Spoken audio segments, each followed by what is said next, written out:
And we're live. Hello everybody and welcome to this special edition of League of Ireland F1 on YouTube, and welcome to this Showcase Racing League setup. Thanks very much to Carl C98 who put all this together, and we have got 4 leagues all racing against one another. So League of Ireland F1 1, and we're also up against tonight the ERO, COS and IRL this evening. So this is the Tier 1 race where the best of the best 4 in all these leagues go head to head around Spa-Francorchamps. That was not meant to happen. I did not mean to mute everybody. But anyway, so yeah, let's get these views up and let's give our boys a bit of support this evening. I'm not in a party with anybody at the moment. We're just waiting for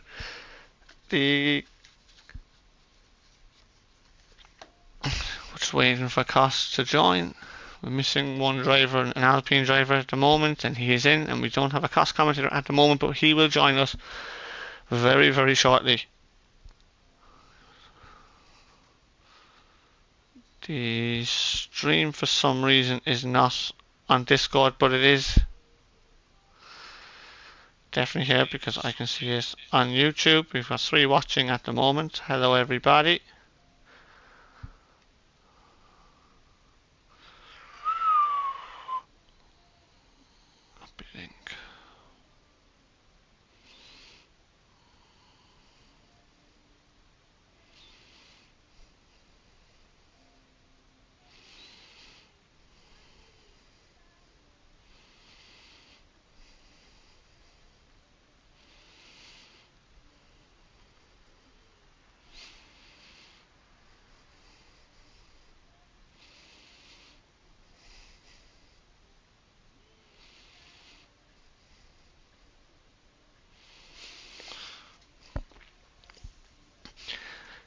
Yep, so we are just putting the final few touches to. We have not been given the ready up to go.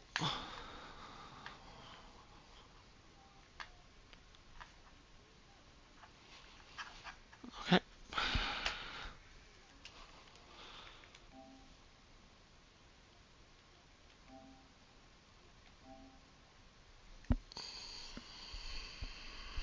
Just 2 seconds, guys.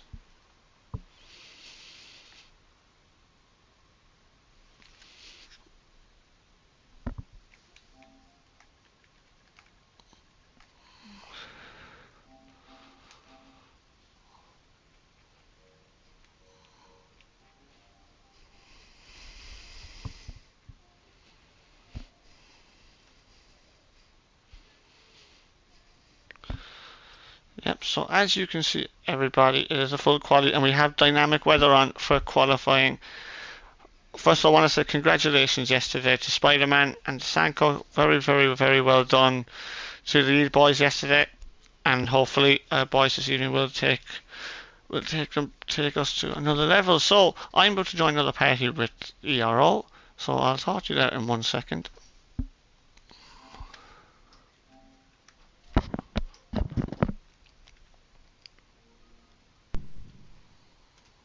Yo. Hiya, how are things? Let me check where I hear the comms of No yours. bother, no bother at all. Again?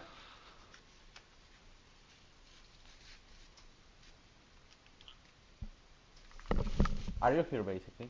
I can hear you, yep. Okay, the quality is mad, but I'm gonna deal with it. How it's on your side? Yeah, I can hear you on the LOI stream. That is fantastic news. I'm gonna make you a little louder. There you go. Anyways, when do we start? Very shortly, I think. We're ready to go. I think we're just waiting on COS, I think, but... Okay. I'll be launching some music on full. Yeah, I know. It was, to be honest, it was Carl. That was... Yeah, he's just about to do that, Carl. Don't you worry about it. So we can actually just talk here, Carl. He's gonna up his mic then very shortly. So anyway, introduce yourself because I'm not gonna. I hate saying this. I'm not gonna try and pronounce your name. So. So, I don't have anything on stream just yet, so I can basically tell whatever I Oh, want that I perfect. think. Yeah. My name is Wojciech Śmigowski, and I'm the owner of European Wrestling Organization and also the PSFM commentator possibly for season 10. Been owning this thing for like 4.5 years already.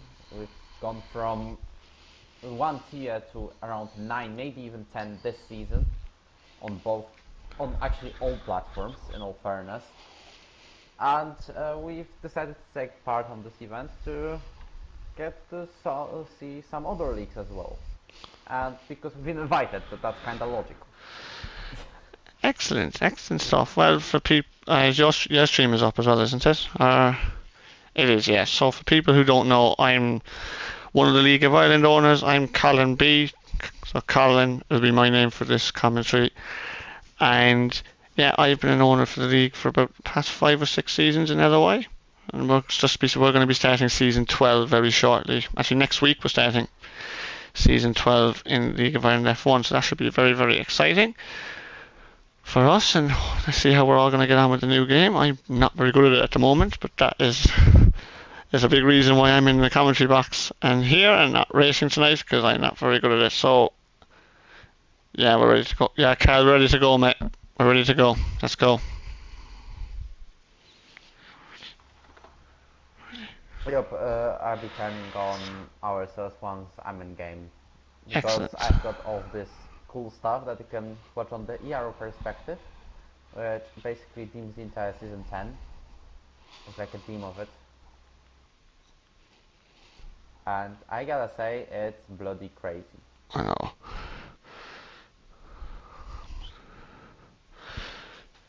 Yep, we're just going to get ready now.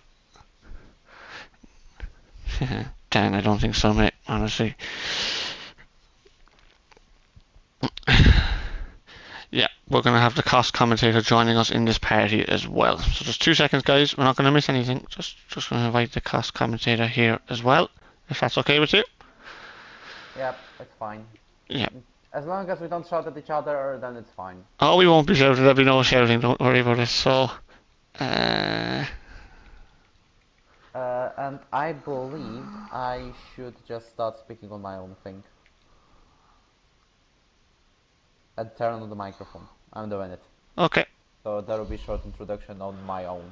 Okay, no bother at all. Yesterday, we've got a recovery drive and a half from Alex Wells on the lower tier showcase of League of Ireland, and NSFA going the completely opposite way. Lee Webb and Alexander Lassalle just finishing on the mid-table, in general giving us double top 10 with a podium of Alex Wells as well. My name is Wojciech Śmigowski and I am the owner of European Wrestling Organization and possible PSF1 commentator for Season 10, and today we'll be having two of the guests joining us from the other leagues, and we'll commentate in all three. So this is probably this is my first time actually trying to commentate with being on a PlayStation party as well, so this might be really interesting when it comes to sound quality. Anyways, Colin from League of Ireland is with us today. By the way, we'll get to him sooner than later, as I don't have personally the audio source on the PlayStation on this particular senior thing. But anyway, we're in the game anyways. So, and we've started the qualifying, which will be long in this one. It won't be short, it isn't a glitch. But as you can tell, we are definitely having a 16 driver lobby and as well full qualifying. Now they can hear you, Colin, so you can welcome the European Racing Organization's chat. Everybody, and welcome from the European Organization. Welcome, and very nice to be here with you this evening. And obviously, we wish all drivers the very best of luck in this full qualifying session. It should be fascinating what happens tonight. We had a fantastic race last night, and hopefully, we can have another good one this evening. We have a couple of drivers on circuit already, which I'm a little bit surprised to see, but the two Mercedes are out on circuit at the moment, which are two of your own drivers. Yep, and as we're just about starting the qualifying, what I want to ask you for is introduce us to your drivers who will be racing from League of Ireland Yeah, as they are in Ferrari and Alfa Romeo. What can you abso tell about them? absolutely. So for our drivers, we have got LOI Wami in the Alfa Romeo. We have got LOI Dilzer in the Ferrari. We've got Owen Moore in the Ferrari and Mr. Ice Cold Andy, a two-time and reigning Tier 1 champion in racing this evening. So Andy is two-time champion and almost made it 3 in a row. Tommy was actually able to beat him to that championship. So Tommy's won 2 titles. Andy's won 2 titles. Owen is new. Owen is going into a second full season in LOI and is going to be excellent driver. And Dilzer is actually our longest serving Tier 1 driver. He's been in since season 1 and we are about to start season 12 next week. So Dilzer a very experienced driver but very, very fast driver too. So yeah, that's our 4. Yep, from our side we've got Julian Janssen and Steve de Mangel who are racing in TSF1 last season. Michal Jurosz and Kasper Gashi,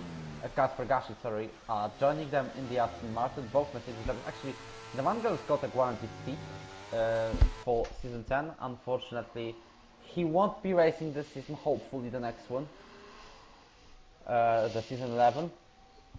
But in general, all of these 4, all belonging to IRT, by the way, which is the separate team from Invictus, are really, really talented and quick drivers, and I'm excited to see them representing ERO.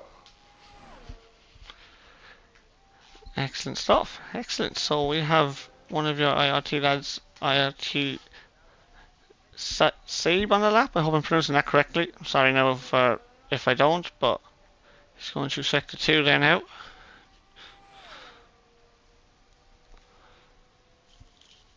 And now just one decision left to make. Absolutely flat out for this dry qualifying. Obviously we had a wet one yesterday.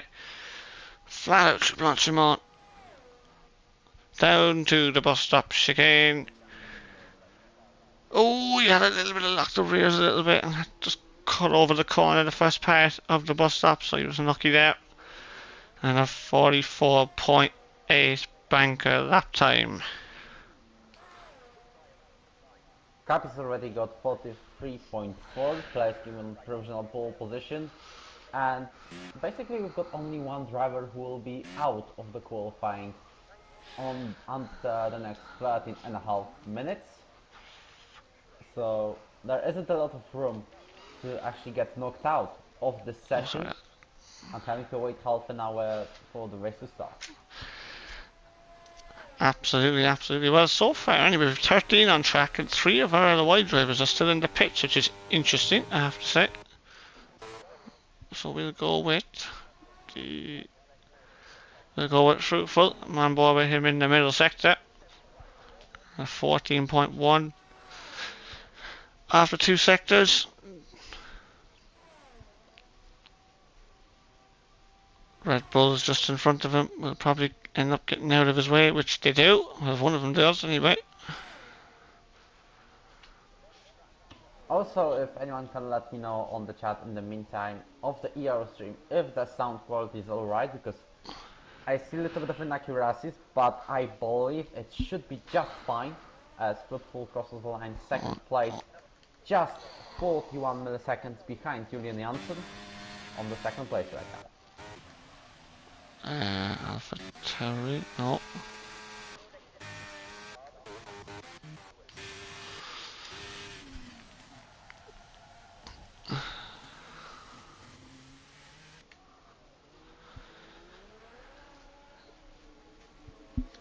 Currently, surprisingly enough, at 3 out of actually half of the drivers who have done the lap come from ERO, as Randy Haven comes to the line, crosses it, and gets a 42.5 replacing on the third place. Looking for drivers who have just started their laps. There is Luke Haley. I'm on Martin here in the middle sector. Just coming through the final sector now, coming down toward Blanchimont.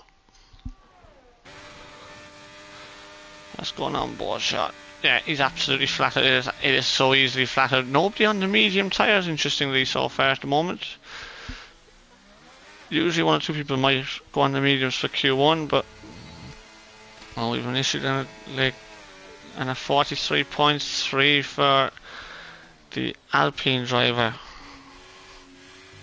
And Owen Moore for LOI has invalidated, so he's not off to the best of starts. And Vaporizer, look at that, 41.6. Very good lap time. Yep. Can his Red Bull teammate beat that? 41.7, just a tenth behind. So it's a Red Bull 1-2 at the moment. With an Alpha Tauri going to P7. ECOS Saint, we can see that. And is that Luke on the lap? It is. Luke's on the lap in the McLaren.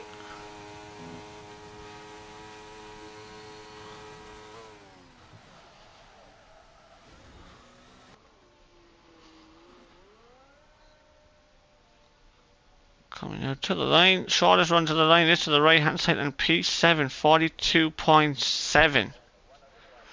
Interesting. Okay, so he's 2 tenths behind his teammate.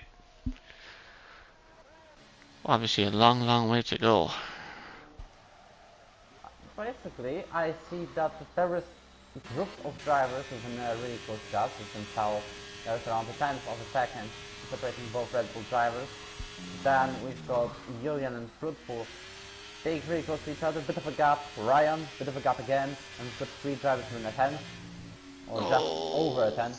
And then there is a massive group of drivers as well. With currently not so good lap times, or without a lap at all. Absolutely, obviously there's 5 drivers to set lap times, and here's one now on a lap on our end. Our world champion, Mr. Ice Cold Andy. Up through Eau Rouge, already on, absolutely flat out, no problem whatsoever. DRS wide open. Down the Kemmel straight. Pick your braking point. And 29.9 in the first sector, so pretty good so far. Oh, look how we took that, absolutely fabulous too. Brussels and now the no name. Just downshifted once there, Andy, but and now into Pouan. Downshift once. No, he holds it in 7th. And he loses. Oh, I thought he lost it. Jesus, it looked like to me he lost it, but the camera angle, but he didn't. 5th gear then through the fan yet. And start below 4th gear. Use all the curb on the exit. 13.6 from Andy in the middle sector. This looks like a very, very quick lap time for Andy on the soft tyre.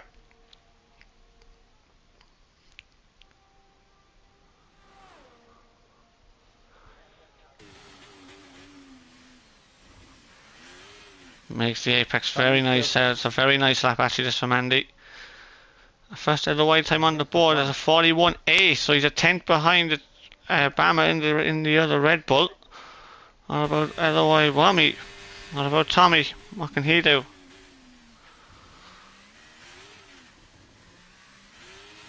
He's also going for 41 in all fairness.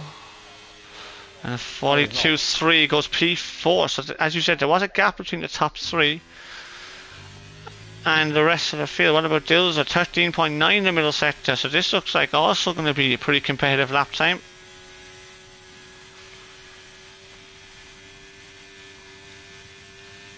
I'm following Gashi, IRTKT, who's on the lap. He's already over 2 tenths up on his lap time in Sector 1, which currently places him in P11. Well, it isn't the greatest qualifying result so far, but we've got 2 more sectors with plenty of corners. Who's gone 4? That is Dilsa from League of Ireland on 42.1.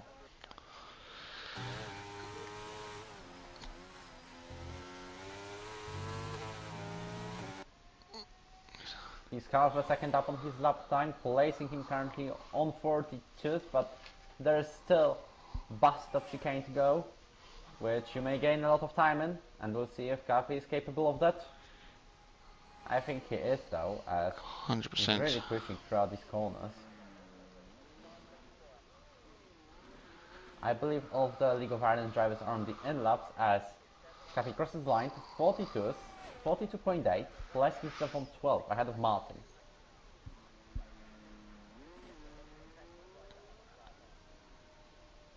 Okay. The Mangolas on the Interesting. outlap as well. 2 McLarens on out laps. All the LOI drivers are on in laps. Randy Piven is starting. Yeah, let's go with Ryan Shaw together.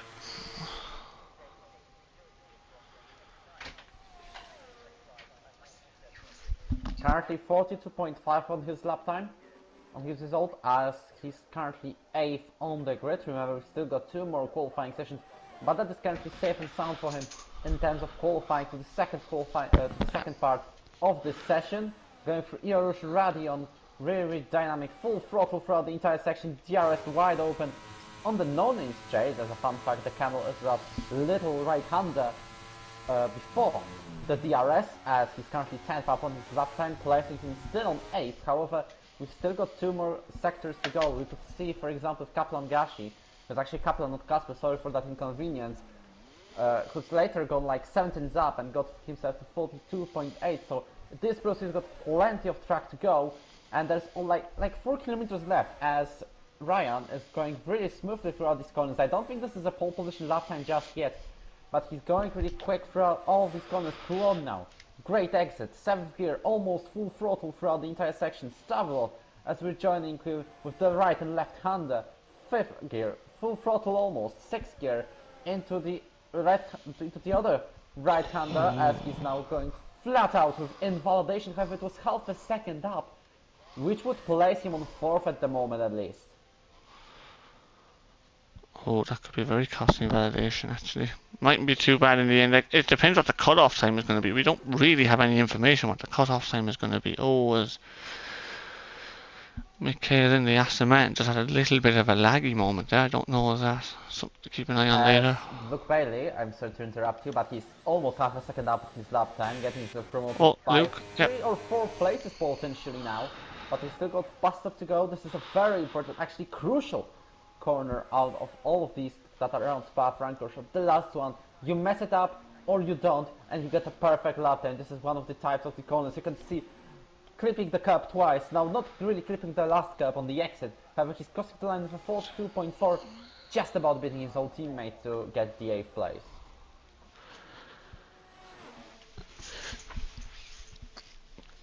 Yeah, absolutely excellent. Mikale with 30.0, not really promising. I've seen 29s on the often occasions. And Owen Moore behind is also done a 30.0 in sector 1. He hasn't gone wide through that corner this time, thankfully.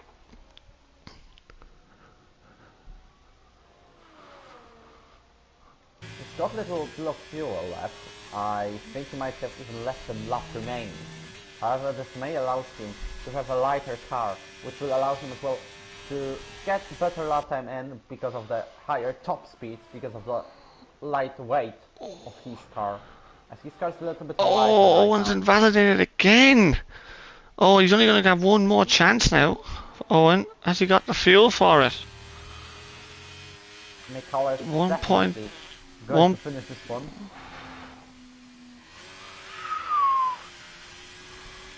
The Mongol just improved by a millisecond in sector 1, by the way. IRTC added. Mikale crossing the line now. And Michal Jurz is going to set a 43.4. 14th place only. However, he should be fine with the qualification.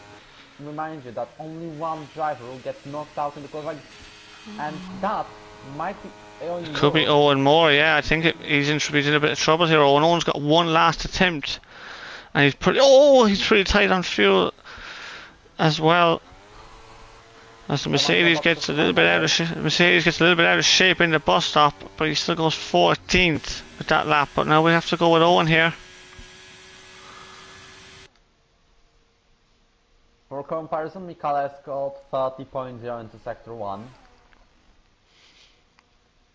Owen's on 29.9 this time in sector 1. This will be tight, definitely. It's going to be tight with Owen on fuel. I think he has the pace to get out, but it's going to be very close on fuel. Because he's only got 0.6 of a lap left of fuel, so it's going to be very, very marginal whether he actually makes it to the line or not.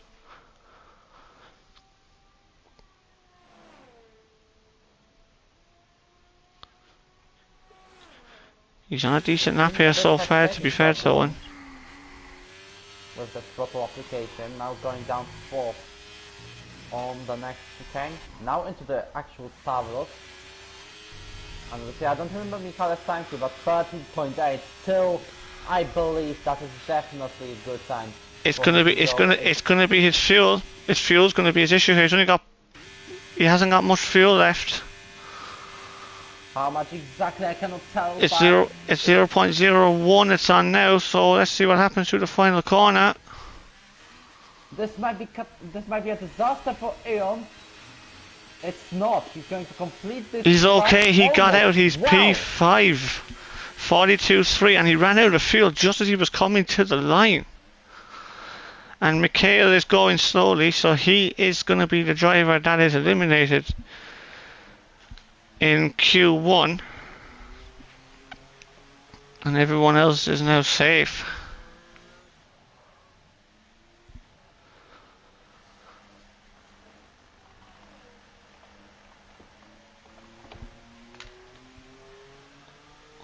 Oh my days, what a session that was. That was only Q1. Yep, and the gap between the pole position, provisional of course, because this isn't real pole position, we've got 3 qualifying sessions. Absolutely. The gap between first and 11, no, even 12 is just a second. And around the track like Spa, the longest circuit of the year, that's pretty good, to be fair. So, and has Ryan actually retired? I think Ryan actually might have retired in the McLaren. On track. Which doesn't really count. Oh, I don't know, he's retired. I've just been told here on my stream he's retired on track, but so anyway, yeah, so he is through to Q2 anyway, we're losing Mikhail, so Vaporizer and Bama Red Bull 1-2 at the moment, but of course there's a long way to go in this qualifying session, so we are probably expecting a low 41 to be pole position once it comes to it. Weather depending, of course. Weather depending, of course, that's also another factor. Nobody using the medium tyres in that session. So Vaporizer and Bama 1 and 2, but P16 is the driver that we lose. We lost Mikhail in the Aston Martin. Owen Moore just squeezing through to Q1 or Q2. And you can see the drivers there, some drivers using only one set of tyres, whereas others having to burn a second set of tyres just to get out of qualifying.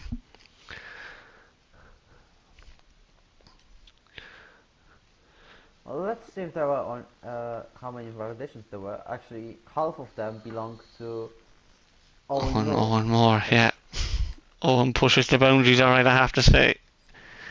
It's actually converted the same up twice.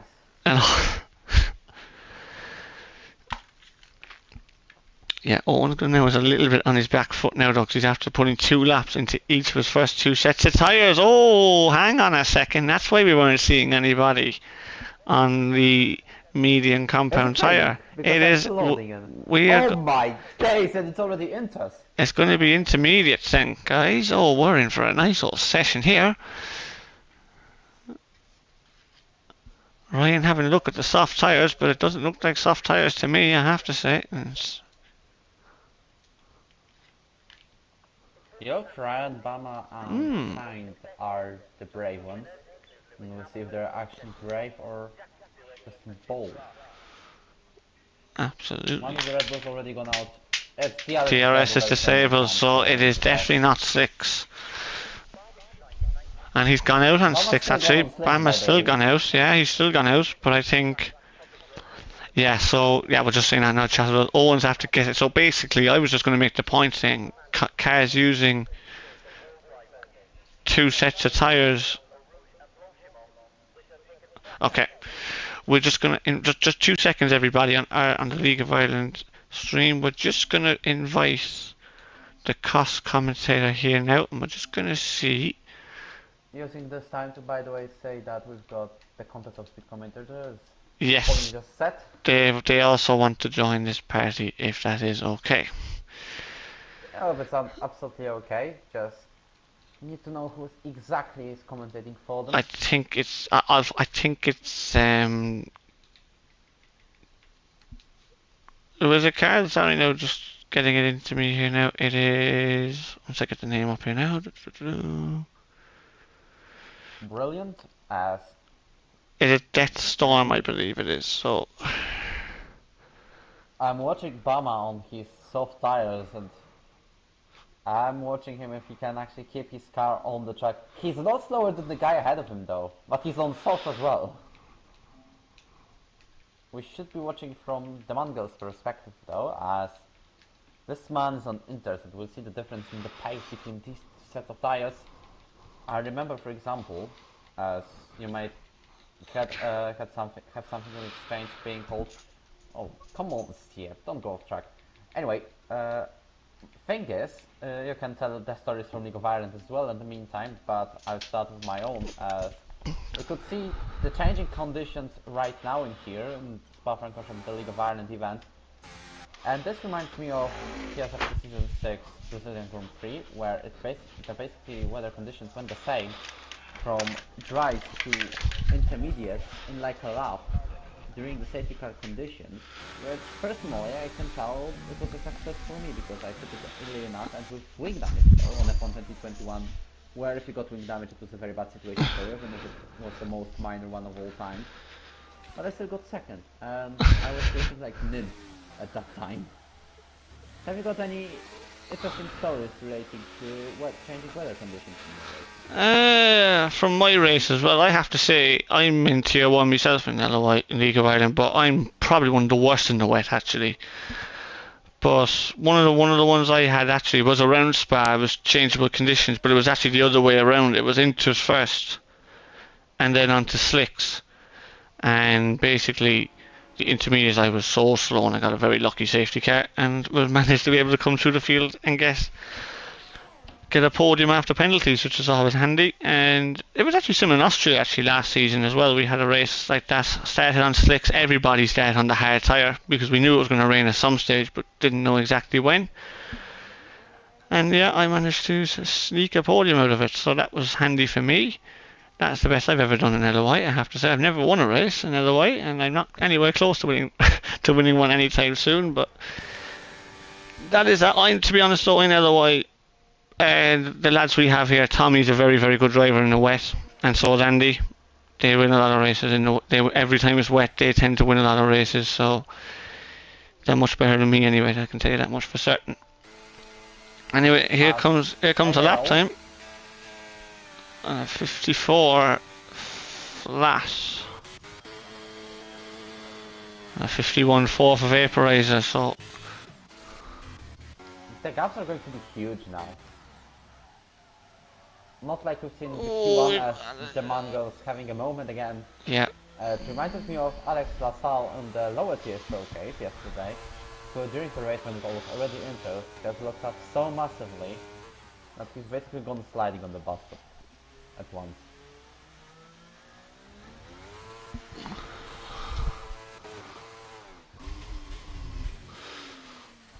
Oh, Tommy's a little wide in the first part of the bus stop. Has to correct it. He's overcorrected now and take a narrower line. And Andy goes P2, second behind. And Tommy's even further behind. I'll tell you what, are the conditions worsening, I wonder? You've got Dilser going into P3. And Owen Moore's gone into P4. I just wonder, are the conditions getting a little bit worse here? Thing is though, what I've realized with the changing weather conditions in the recent Formula 1 games, it isn't like smooth like it was in F1 2010, Yeah. 2011, 2012. It just feels like we got enters, and then bang, there's wet already, and the rain starts to rain stronger instantly. There's no like transition period between any of the weather periods. Absolutely. So ECOS Saint just starting his lap there now, and Bama's still in the pit lane. That's a little bit dangerous in these conditions. Actually, he's just coming out just as I said it.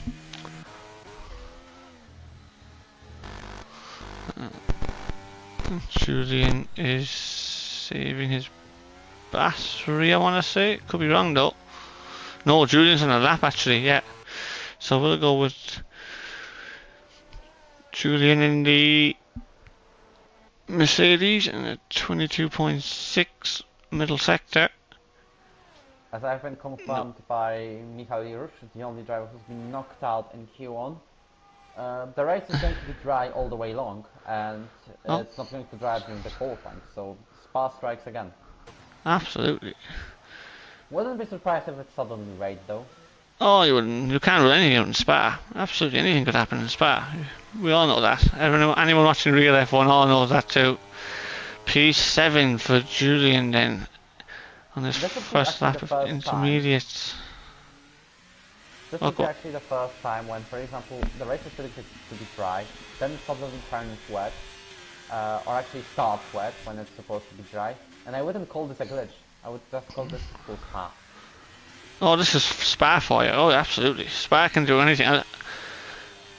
We've had many qualifying sessions like this before. Happened last season, didn't it? Or was it the season before, maybe 2021 in F1? But I remember Lando Norris had his crash up here in Eau Rouge. That's how quick it can change. As Tommy gets a little bit of a helping slipstream from the Ferrari, but he's still 4/10 down. We'll go with Fruitful's in the middle sector. Ryan Pitts, and yeah, so Fruitful is the one on the lap now, and Vaporizer has retired in the pits, so he thinks a 51.4 is safe. To be honest with you, so do I. So he's going to have, oh, and Fruitful, look at that, loses the car severely through left, and then again, look at that, he's fighting at the wheel, and oh my days, how has he not put that in the wall? Was a really close call, and now he's going to oh my god, what a save that was. There was a glitch in F1 22 where you could basically instantly shift between the neutral gear and the first gear, and you would regain all the ERS within like 5 seconds. Yeah, absolutely remember that. As he's starting his new lap around Spa 32 flat for Bama in the middle sector. Tell you what, this could be it, you know, because the rain is definitely getting heavier. So we've got 2 out of 4 drivers from ERO in Q3, and all the League of Ireland is in. What I want to tell, all of our drivers are no assist, and have you got any assist restrictions in your league? Yeah, at the moment, as Fruitful is 2/10 down in the first sector. He's got a lot of time to make up there.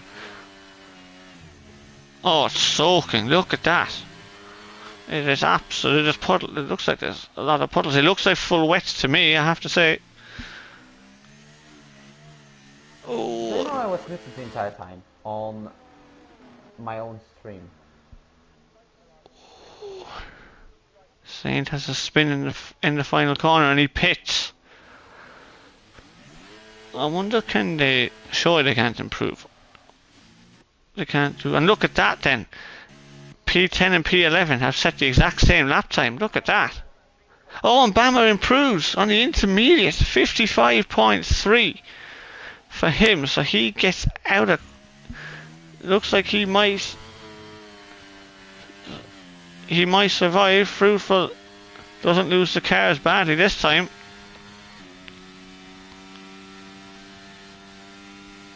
By the way, I just want to check if the audio is working.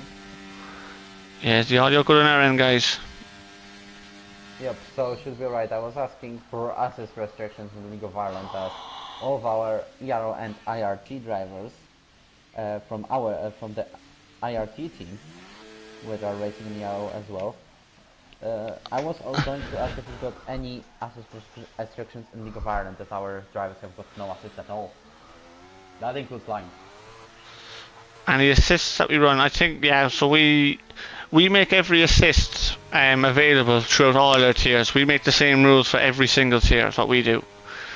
But in tier 1, mainly I think a lot of it fluctuates up and down the field, but mostly I would say most people run with the line, and that'll be it. I think everyone else would run with. I think everyone else would. There'll be one or two with ABS on, but most people run without the line. Or with the line, sorry. But that would be the only assist they have on. But we have every assist available to us. What are the days of your races in League of Ireland? As we're racing Fridays, Saturdays, Sundays. That Oh, of course depends on the tier and assist profile. yeah, well, we actually race Mondays. Well, we're changing now because we used to race Sunday to Wednesday, but we realised there was a bit of an attendance issue on the Sunday, so we're now going Monday to Thursday. That's actually great, as Yeah. Cappy is having a massive lockup into Yeah, the I Vasco think chicane. I think this could be it for qualifying, unless now Cappy can improve or Ryan can Why did I improve. see him improving? Hmm. Why did I see him improving? It suddenly turned out to be 158. I think he may have invalidated possibly. He's not, that is the interesting one. That is interesting. I don't know why that's happened. Sievdaman will definitely not go into Q3. Julian Janssen, I believe he's safe. Because he's got 2, 3, 4, 5 drivers. 10 might be too much. Always too wide. Yeah. He's having issues to look home. And I don't think he's going to have time for more laps.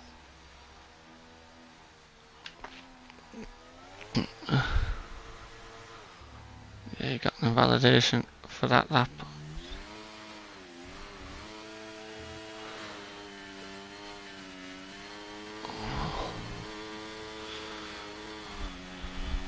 He's got 2 minutes left though, so I think he's got time. He might have one more lap if he has the fuel for it, but I just don't see how anyone's going to improve in these conditions and get the lap time they need because the track looks too wet to me. I don't think I would improve myself on this. Oh, I wouldn't. But he's got the lap time of 2 minutes, so he may try. It's definitely worth trying, but it's just whether you can actually do it or not. Like, I'm just watching here with the AlphaTauri of COS saying he's gone too deep into turn 1. Oh, he's losing the car everywhere. Look at that. And there's a Red Bull behind him, and that, I believe, is Bama. He's 6 seconds off, so that is not a plus invalidated. This was an AlphaTauri sign. No, it's not in the sector 3, it's the other AlphaTauri. Yes, the other AlphaTauri I was on board with. Let's see what his first sector is, and he is over a second off. And he spins it, look at that, he's losing the car everywhere. So that is...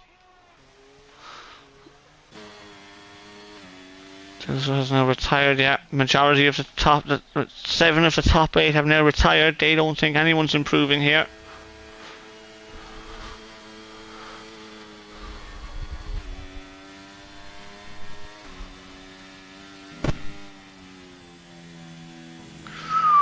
And Fruitful gets through, so we'll go with him for the moment. I think he's the only. Yeah, Cappy is. Yeah, Cappy's 1.5 seconds down. Fruitful is 7/10 down. Yeah, no one's improved. Make a lap time of under 2 minutes now. That's it. That's going to be it. Cappy's not even trying. That's it, and Fruitful's lost the car. That's. I think this is going to be it. Fruitful's the only one who might improve here, but.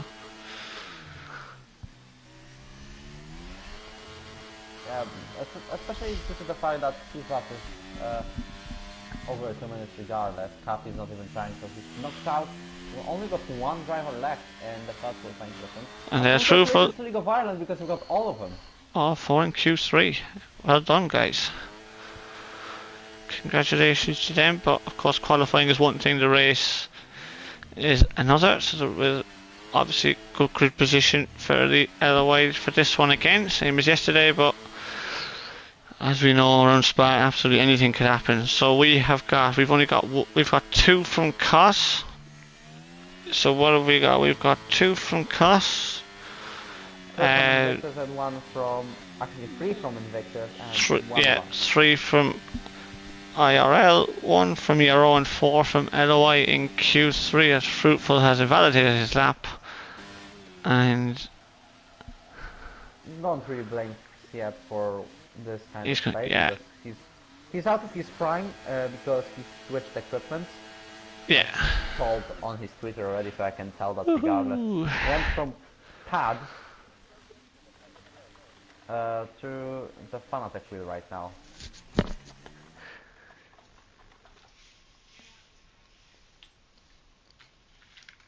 The session is now over with just one driver from ERO to get into Q3. Julian Janssen, congratulations, you've done it.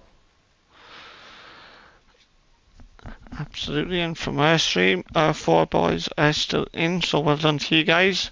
So far, all going very well, but there is a long way to go. So Vaporizer still out front from Andy and Dilzer. So Vaporizer, we've had a Red Bull 1-2 in the first part of qualifying, and we've Red Bull on top in the second qualifying session. So you'd have to say at the moment you're looking at the two Red Bulls, probably your favourites for pole position, but you never know, especially in these conditions. You never know. Track evolution could be big now. The rain looks like it's starting to lighten up a small bit. Let's see what tyres they've all got. So they're all back on intermediates again. Yep, as the rain decided that it's got enough of raining and it would be better to just give a little bit of motion rather than full wet drama and replaying the 2021 farce of Belgian Grand Prix.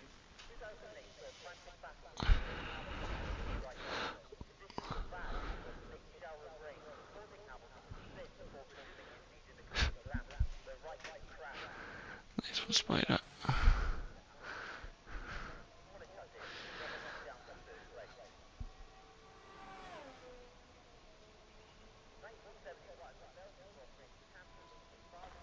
Yeah. 2 seconds, we'll just try one more thing, Carl.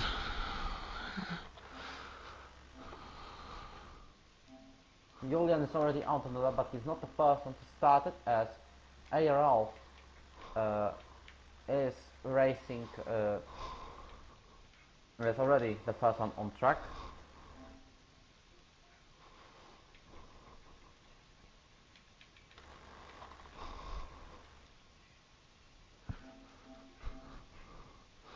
I'll just see if he's joining, but that's his actual account. I'll see what he wants to do, but yeah, ARL first car on intermediates.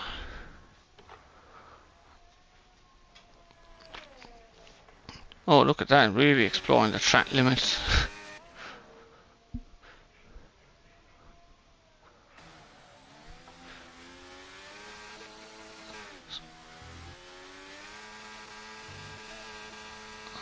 As we've got the third commentator in the same We have a COS room. How are things?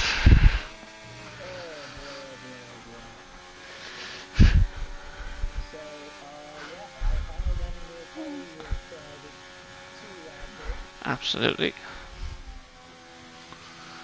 He's done it basically. I have it set up on the COS comedy account to where I can't see anything on the screen as far as invites, so I have to go out of the menu and it creates a broken screen like that, so. Fair enough. Well, Q3. And now we have an echo. We have another echo, do we? It's on mine. People are hearing an echo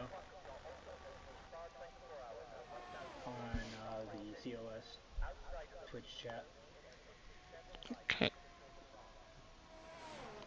As I'm following the drivers in the meantime, And it might be IRL is the first one to start lap. We'll see what is his benchmark into Sector 1 and I compared with Julian Janssen, the only ERO driver to reach EU3 at 31.8. Watching Julian from comparison, 31.8 for the Alpine driver. How about Julian himself? We'll see about that, as he's going to have 31.7, which makes it purple sector for him. Bama is the next line in Sector 1. He's getting another 10 fast. How about Martin? Is he getting 31.5 all of a sudden? He's not. 0.8 that is. Those are crossing the line for 31.9. Why is this being the most exciting one in the entire qualifying? I don't even know, because we've got the final laps in like 8 minutes time. But it's Vaporizer who goes for 0.4. Look at purple. Yeah, ALR has made a mistake. Oh, sorry, ARL has made a mistake. I can hear the echo. Yeah, I could definitely hear an echo now, so. Yep, as Julian is invalid, unfortunately, ERO not. So that means he still got a chance to get the lap down and place a benchmark for the second. It stops echoing when I get out of the game, but it's just weird. As we've got ERO play to get 53.3 to start this final session of the qualifying, which is definitely going to be an exciting one. As Julian starts another lap, it may be really close. Do you remember by how much Joe Chapman is out in pole position on 21? I don't think.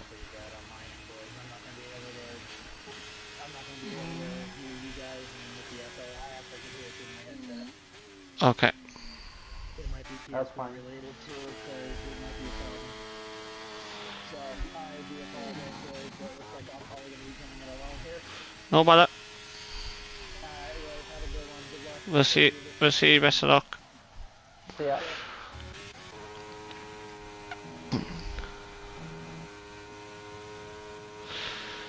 Yeah, sorry about that, everybody. We won't hear from Deston from COS tonight, but as we just saw there, Vaporizer back on top again from Bama, his teammate. Just 600ths of a second between those two guys.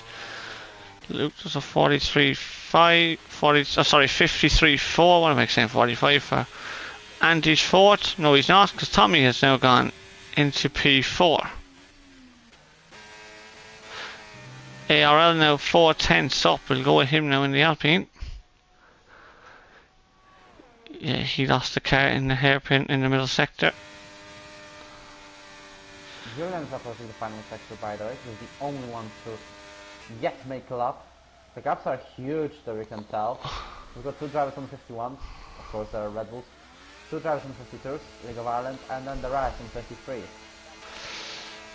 There's a 53 flat now. She goes ahead of Andy, going to P5. Is Julian on a better lap this time? He is. He's on a valid one, thankfully.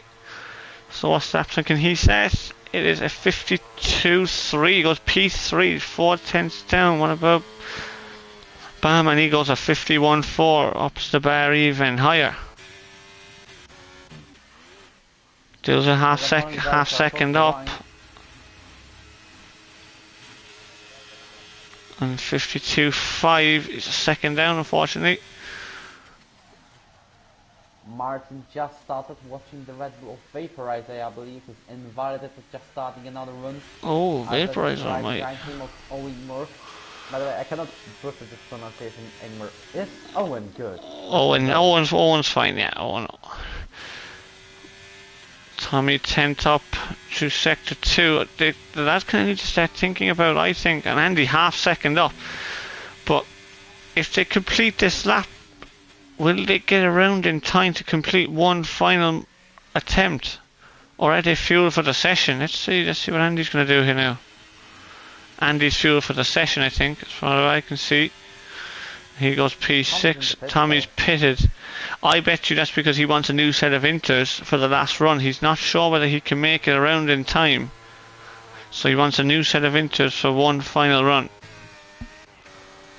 And ARL invalidates, so he might be doing the same thing. It's pretty tight.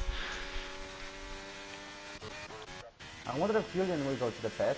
He only ERO driver to make it Q3. He's nearly out of ERs and fuel as well. Just because of the line for his final run. It all depends if he's got remaining power. He's got 0.6 lots of fuel remaining, by the way. But he's about to cross the line throughout the past chicane or go to the pits. We'll see what's his decision. His decision is to go to the pit lane and quickly change the tires to the new engine. Yeah, you want to have his.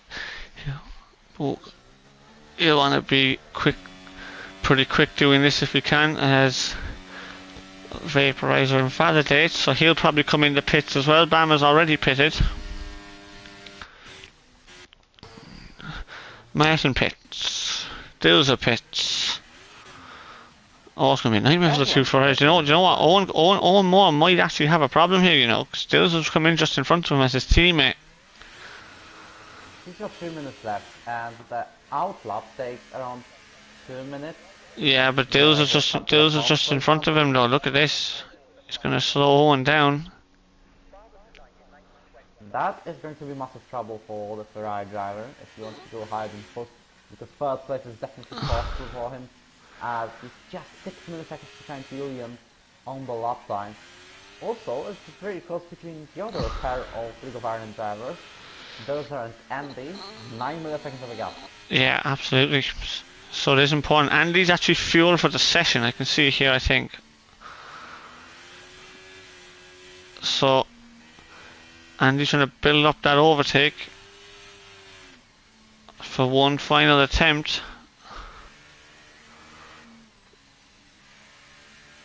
Is he doing this glitch? No, he's not. No, he's trying to charge up his battery. Possibility here, Andy, maybe if you want to, is actually do a second out. Oh no, there's only 2 minutes to go. Now this is what I'm saying now. There's only 2 minutes left, and some guys are still not out of the pit lane. So Andy's going. This could be his final attempt. He's got a Ferrari coming out of the pit lane. That's probably Dilzer.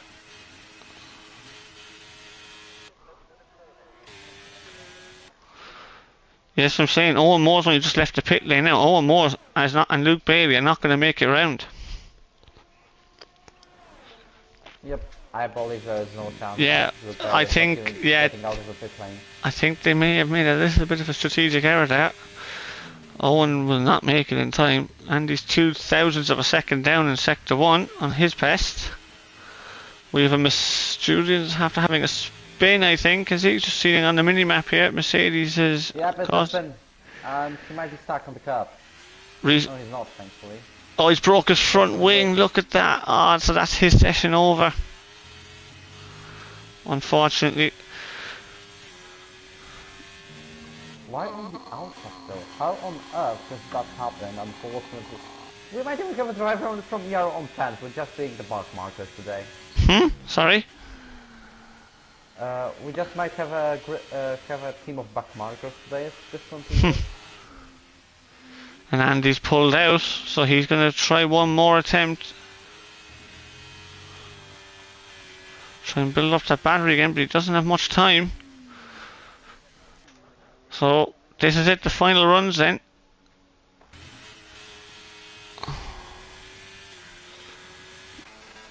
And the Alpine and Martin's going to be leaving it pretty tight for the line, but I think he'll just about make it. So Julian, Luke and Owen Moore sessions are over. Yep, it's 5 seconds remaining. Did Martin make it? Ian Moore is not making it. No, he didn't. Moore is not making it. Martin didn't make it either, so you've only got 6 cars left in qualifying basically. And it stopped raining. Look at that, it stopped raining now. So these should now be the best lap times of the session. Who's last over the line? I think it might be Dilzer. So he might be in the best position here. Oh, that could be a very costly mistake from Owen and Julian, possibly. We'll see in a minute. We'll see in about 2 minutes' time once this qualifying session finishes.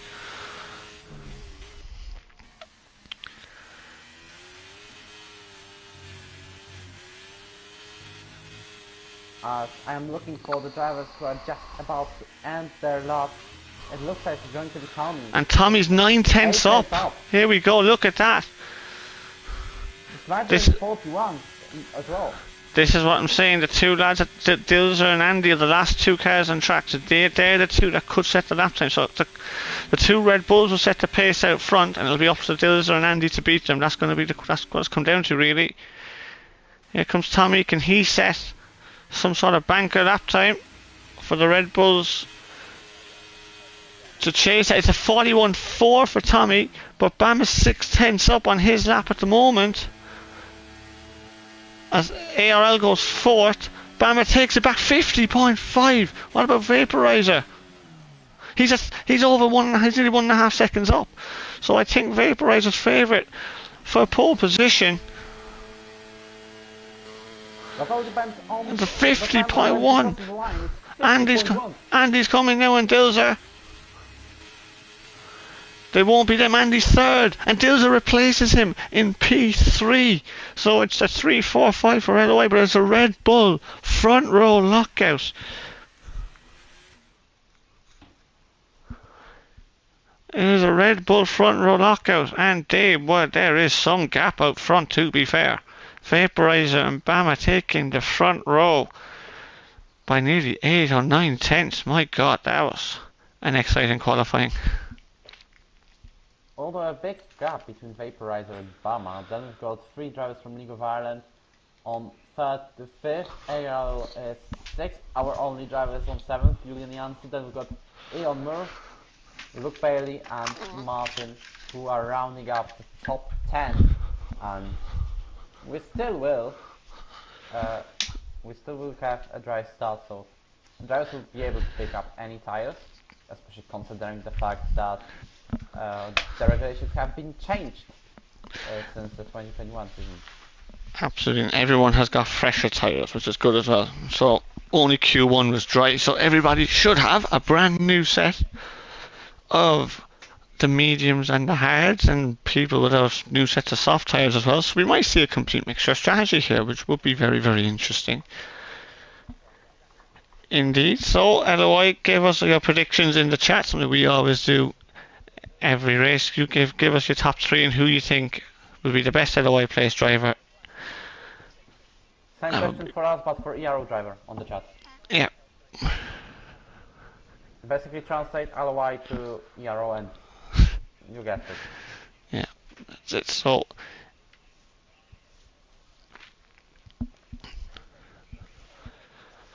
when are we reading up? Because in F153 we don't see the timer as spectators.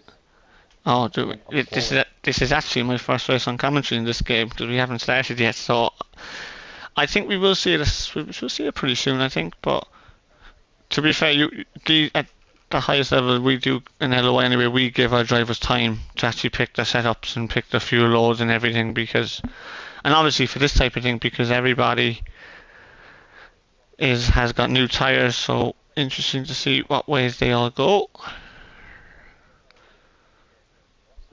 In short, in our league we just don't do that, we go with the natural flow, and get on with it. If you've done the setup in like 5 seconds, that's fine, you can hurry the others up. Fair. Yeah, we don't do that now, right? We try and give everyone a chance, but what happens if someone doesn't do it? Eventually somebody will. Eventually somebody will just ready up very quickly, so it'll be usually about 20 seconds and somebody just readies up. That's what tends to happen in our league a lot, so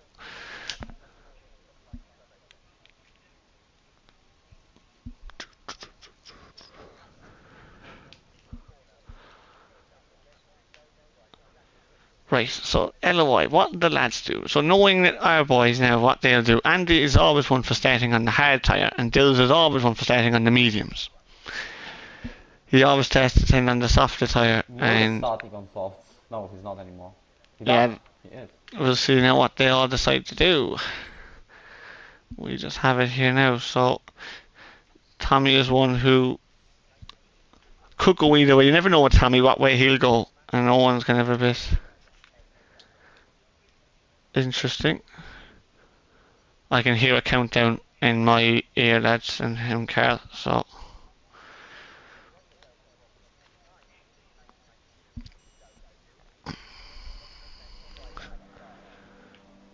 as we do have formation lap around Spa-Francorchamps, Vaporizer and Bama front row lookout for the contest of Speedly, a team actually. Split strategy, interesting. So split strategy for the contest for Speed Lads and split strategy for League of Ireland F1. Very interesting. For those wondering who just joined the chat, this is an event between League of Ireland European Racing Organization, Contest of Speed and Invictus Racing League. We're just having this cool event to get known to each other a little bit better as leagues, and we're just having fun racing here. We've got yesterday the lowest tier showcase where we've got third with Alex Wilson, seventh with Alexander Lassalle as ERO, and Ennis and Lee Webb have gone to the other end of the field. Today is the tier 1 showcase where best of the best from the leagues are racing. For example, our best is basically Team IRT, because we've got Siete Mangal, Julian Janssen, Kaplan Gashi and Michal Jirsch. Siep and Julian are racing in the Mercedes. Michal and Kaplan are racing the Aston Martin. If you're wondering as well, Red Bulls and AlphaTauris are the Contest of Speed League, and the League of Ireland is on Ferraris and McLaren. Alpines and not Alfa Romeo, yeah, Ferraris and Alfa Romeos are the cars for League of Ireland. Red Bull and AlphaTauri is for Contest of Speed, and Alpine with McLaren are for Invictus. I'm joined by League of Ireland commentator Colin, who is commentating with me today. Hello everybody.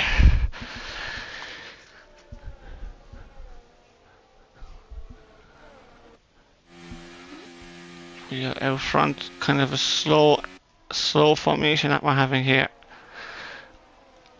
At the moment we have no predictions in the chat at the moment, which is not very nice. We all want to get involved.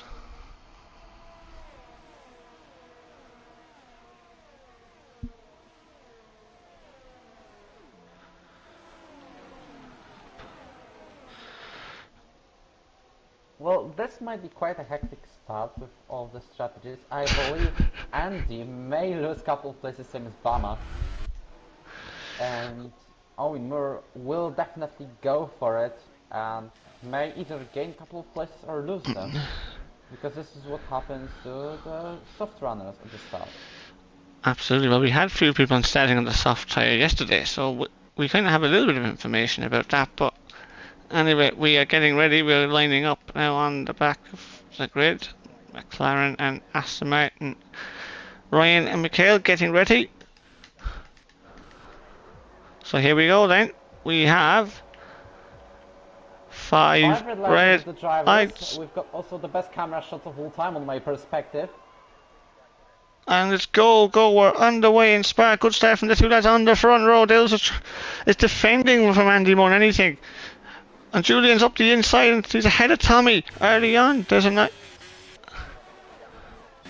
down to Eau Rouge, the very, very famous Eau Rouge, and it's Red Bull from Red Bull, Ferrari third, and Alfa Romeo in fourth. Andy's very, very quick on the Kemmel straight, and Dales is trying to burn it. Dales is trying to get past Bama.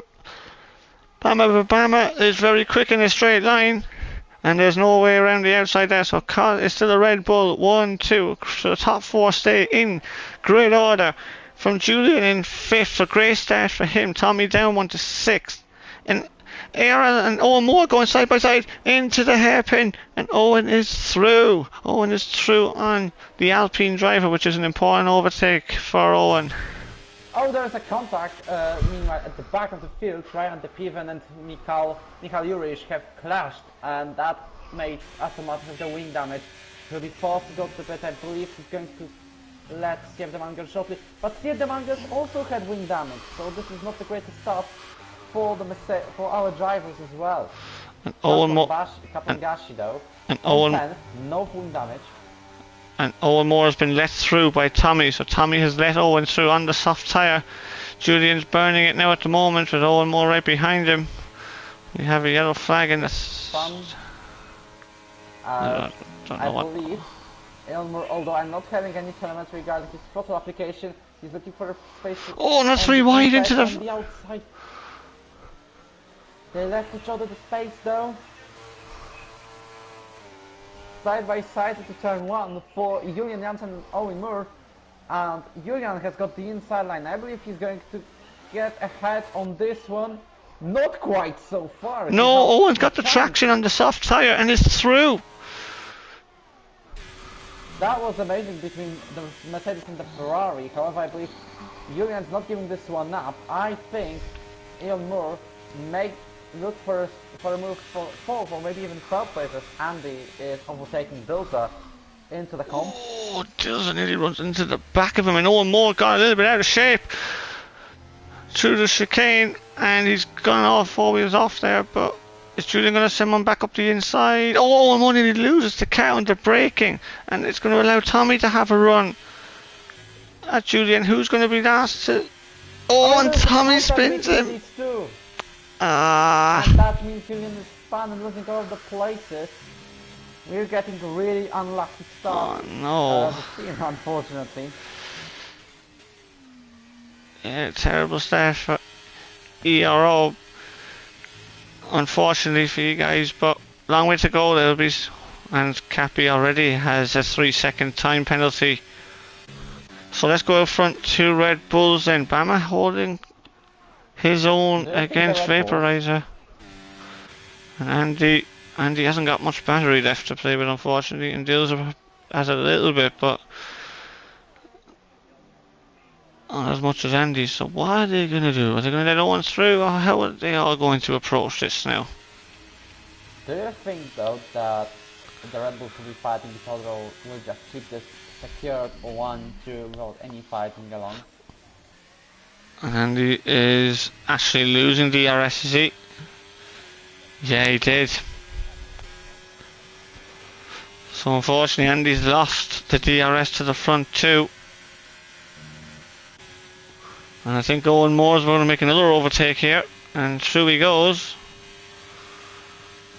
And Dills and is Andy actually going to... No, Andy isn't getting out of the way for Owen. I thought he might have been by that reaction, by what he was doing there, but...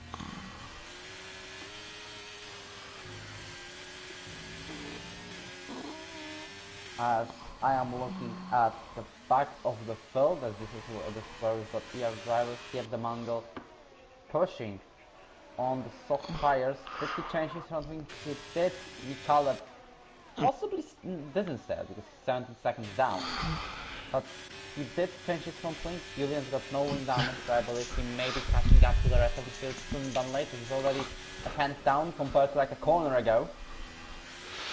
So there is hope for a good result from our drivers still. And Owen Moore has been let through by our drivers, and Owen Moore is leading from Andy, from Dilser, and then from Tommy. Go for the battle for the lead for a second or two. Dilser's getting very close, but he is... Yellow flag is Ryan, I think. And the McLaren is having a bit of an issue there, but no real issues.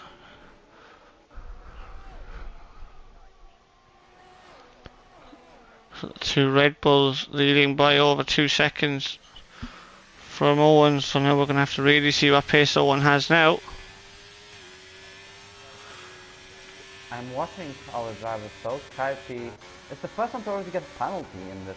Yeah, he got a 3-second penalty on lap 2, I think, actually. So a long time now to be hanging on to a 3-second penalty, unfortunately for him, as we have a little bit of a derating out for Romeo. We can see here on being on board with Dilser.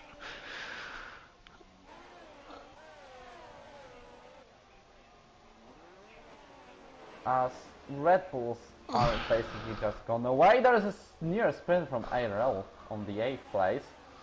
Okay, he made it for a move. It's kind of time soon, especially considering the fact ERO is nearly out of the DRS. He's really out of shape. 9 turns down on Luke Bailey, who may be slowing down just to give DRS to the Alpine teammates, because remember, Alpine and McLaren belong to Invictus in this race, so they may be working with each other. This is probably the only time on ERO stream, apart from yesterday, of course, when you could see both drivers from 2 different teams working with each other and it being actually legal. Here's the Mango for the second time. Meanwhile, I'm looking at Captain Gashi, who is not using ERs, but he's got the slipstream. And Luke Bailey is definitely over a second ahead of ERO, and now Kaplan is made a move for position number 8. Wouldn't be the greatest decision of all time to make it right here, but it's still fine as he may be looking on to get closer to Luke Bailey now. So factor across by Ryan again. KP 1.3 seconds behind Luke Bailey and will be chasing him definitely. Well, Luke's after catching up to this DRS train behind Owen Moore. Yeah, and did he get DRS? He burned all the battery, but he didn't get it. He did. He doesn't have it. Luke on my stream hasn't got it, but and Dilzer is through on Andy, so yeah, another positional change amongst the LOI boys. So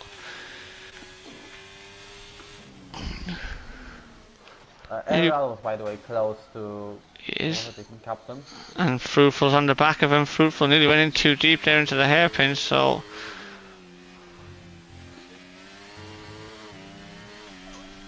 do you think the League of Iron boys will be fighting each other, or will just stay in the order they are in right now? It's Kaplan at the positional moment. I think eventually Owen's going to go for the undercut here, but I'm not. It's going to be difficult really, because I think at some stage Owen's tyres are going to go first. So I think having Owen out front for now is good, but then eventually he will drop away, and the race will come to Andy. I think Andy is probably going to be the biggest threat to the two lads out front for now. Now that could change very quickly with safety cars or anything, but I think at the moment Andy's probably the biggest threat to the two COS drivers, the two Red Bulls out front, as Fruitful is half tempted to send one up the inside and knocks his right front slightly. I think Fruitful's probably a little bit faster than this, so he'll be wanting to make a move. I think for the moment the LOI drivers are going to be working together though, to answer your question. Try and pull away from Luke and from Cappy, and then just see where it takes them, because at the moment, yeah, both of these drivers are going to have DRS on the Aston Martin, and that easy means here comes Fruitful. Fruitful's going to do the two of them, I think. I think Fruitful's going to do the two of them here, side by side, down towards. Oh my! He's lost. Oh my! How in the name of God he saved that? The Alpine's still around the outside. The Alpine is still there. But Fruitful carries. Beautiful perspective from that. And Fruitful definitely left space. Yeah, Fruitful carried the speed through and makes the move. So that's a big overtake from Fruitful now. Now he's got a little bit of free air as Owen Moore has dropped back. What has happened there? Has something happened to Owen? Well, his soft tyres are starting to go away. That's what. I think his soft tyres are starting to fall apart. That's probably what's going on. And just remember that we still might get safety cars anytime soon. Oh, absolutely. Has got.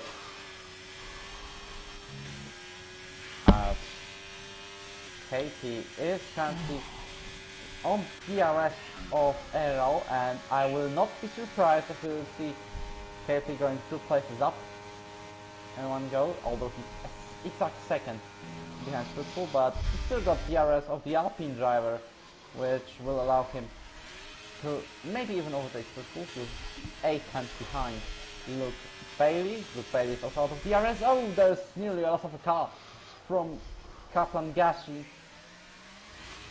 So currently and on, it will currently stay 10th place.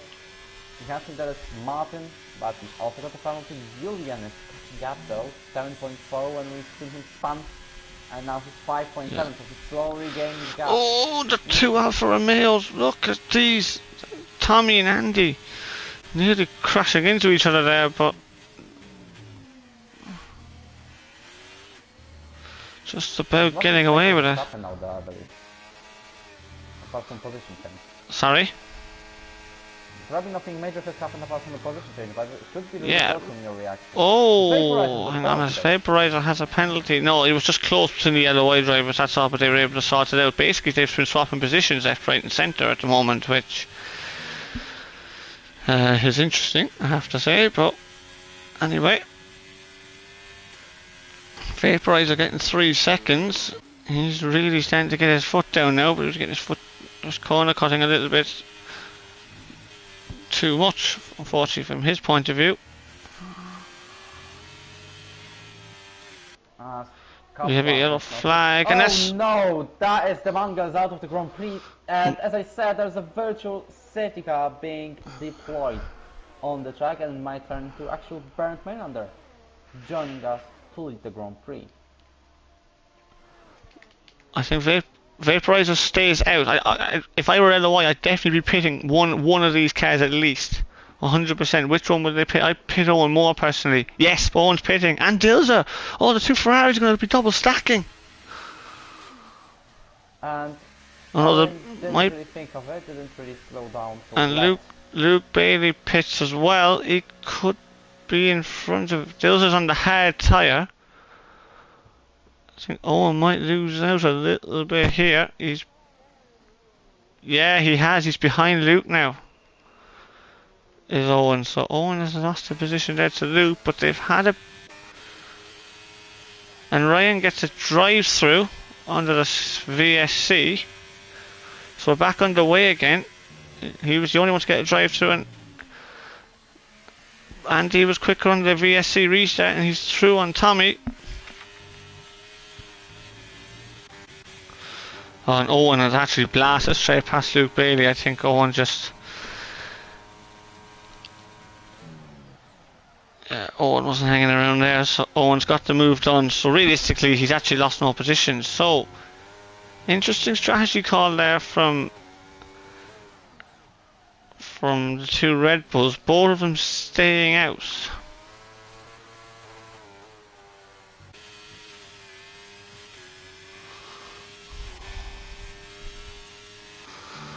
Dilzer's going to be catching Martin shortly, but I think... Luke Bailey is in the DRS of Owen, by the way. So this double stacked it. Oh, yeah, okay. Luke Bailey is in the DRS, or nearly to the DRS of Owen just overtook him on the straight, so I think Owen might start to pull away from him slightly, I think. We'll wait and see, we'll see what happens, but I think Owen might start now. The DRS is getting back into the DRS, yeah. But it's going to just... Yeah, he's back in the DRS zone again now. Fruitful is starting to close the gap, so Fruitful did take that opportunity to pit as well as the ARL, as the Cappy, and as the Julian. So quite a few cars actually taking that opportunity to pit under the virtual safety car there. Dilzer's already caught up to Martin. We have a yellow flag. That is ECOS Saint, I believe.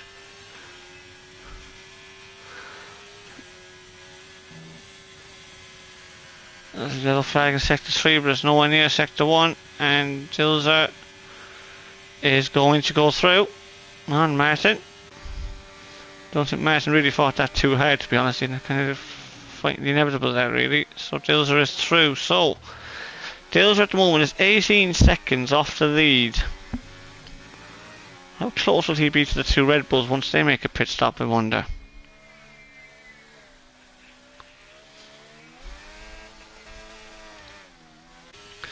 And the two Alfa Romeos are lying astern. Oh, Tommy nearly losing it on the curb in the Fania. That is not what we're going to be doing.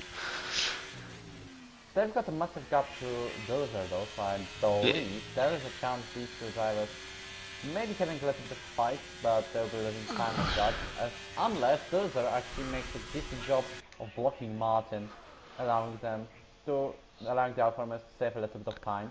I think Martin's not who they're racing with. I think Martin has to pit anyway, so I don't think the Alfa Romeos are realistically racing Martin. I think the one they're realistically racing is Fruitful and Luke Bailey, I think.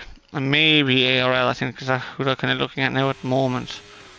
There's a car in the pits there. I think it might have been a McLaren. And Andy might have actually caught a bit of a break here. Oh no, he hasn't, because the McLaren is a little bit further up the road. Tommy burning the battery. Owen has passed Martin. There we are. Now Martin may have the DRS, but Owen Moore just takes off out of turn 1. Off he goes, and Tommy is through on Andy.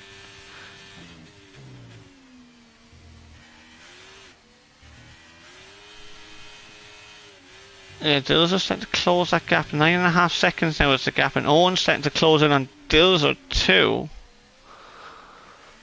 So the gap out front is 17.5 seconds, which is not far off the pit lane last time around here actually, as Tommy does exceed the track limits there a little bit.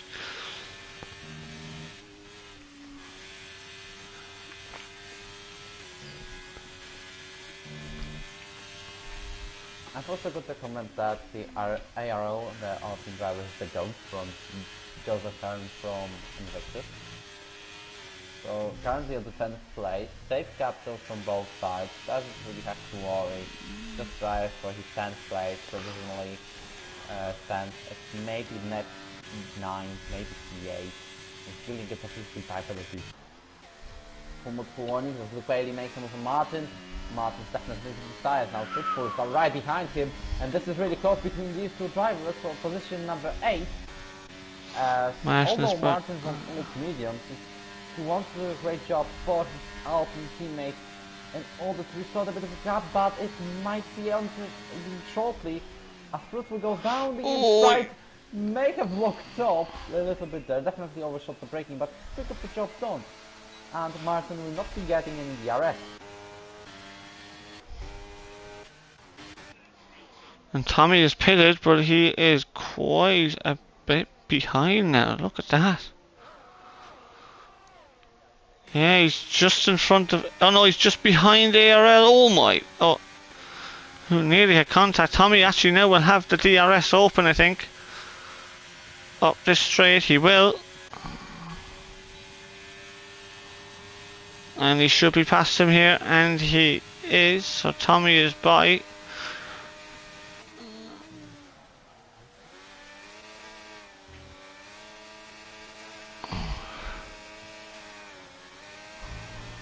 Bama, by the way, is now 1.1 seconds behind Vaporizer, so maybe yeah, there are the two Red Bulls.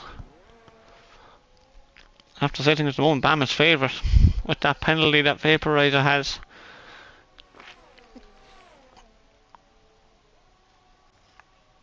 Even though throughout the rest of the field, though, this might actually get a bit interesting between these two Red Bull drivers. Although Vaporizer's got a penalty, we might see something going on track, because Bama will definitely want to get the win on track as well. We don't really have real stewarding apart from just drive cleanly and don't do any stupid incidents. Absolutely. But I believe Bama will still try to get to win on track. Oh, absolutely. You always want to win it on track. And he's closing in a little bit here now. Oh, he just has to lift a little bit of understeer through Eau Rouge, which allowed Vaporizer just to get away a little bit. And he is too far behind him, so we're going to have to wait another lap before we see two Red Bulls battling again. Back to Luke Bailey here. Luke's after closing the gap to Fruitful.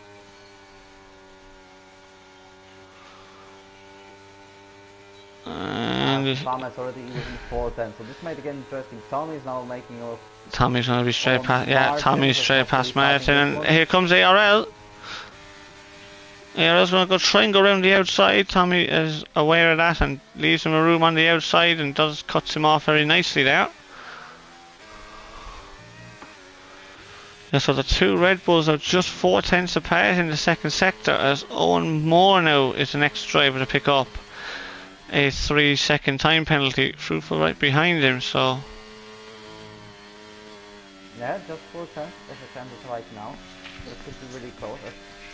I'm watching Bama and Vaporizer, two Red Bull drivers, dueling for the win around here. Currently no position changes, but I think it's coming sooner than later. We may see a DRS pass from Bama on the longest straight, as Bama is actually using 4/10 now, using DRS, so he may even go down the side of the turn 1. I don't think so, it's a bit too far, it's like a 10th too far to even think of it.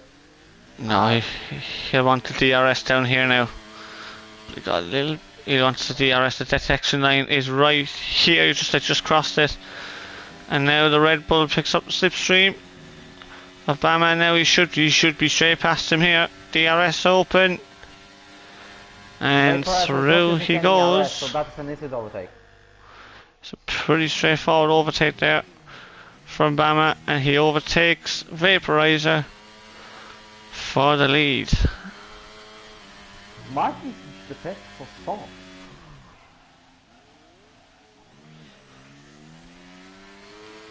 Yeah. And he has to try something different, Carl. He's not the best spot at the moment, but there's a bit to go now. Dills is only 13 seconds now behind the two Red Bulls. Owen Moore's only 16 seconds behind them. So surely won't be long before Vaporizer pits. The thing is, Vaporizer's going to be on the soft tyre probably, because remember they all had it was wet for Q2 and Q3, so everybody has new tyres available to them and plenty of them. So interesting to see here. Vaporizer starting to come back now, and his teammate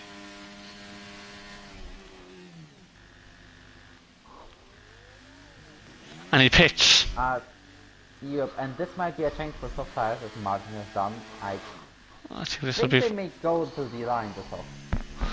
Yeah, I think. Yep, soft tires. Here they come.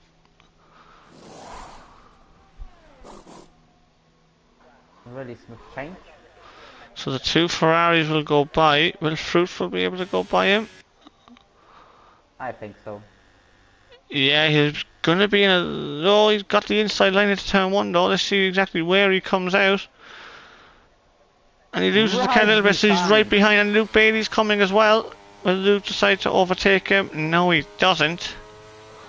You know that the issue with actually for Vaporizer, what is the issue with those that are Owen, Fruitful and Luke Bailey? They all don't have to pit anymore. They don't, exactly. Vaporizer already gets one of them. Yeah, straight past Fruitful. So the key, so the key is going to be how quickly can Vaporizer clear Owen Moore, who also has a penalty, and can Dilzer, by the time Vaporizer catches up to him, will he have enough to hold him off? That's going to be the question here, really, because I think Bama's going to be behind him as well once all this sorts itself out. Oh, Vapor's absolutely flying on this set of tyres. He's already got the gap down to 2.7 seconds, and it's just decreasing on Owen Moore.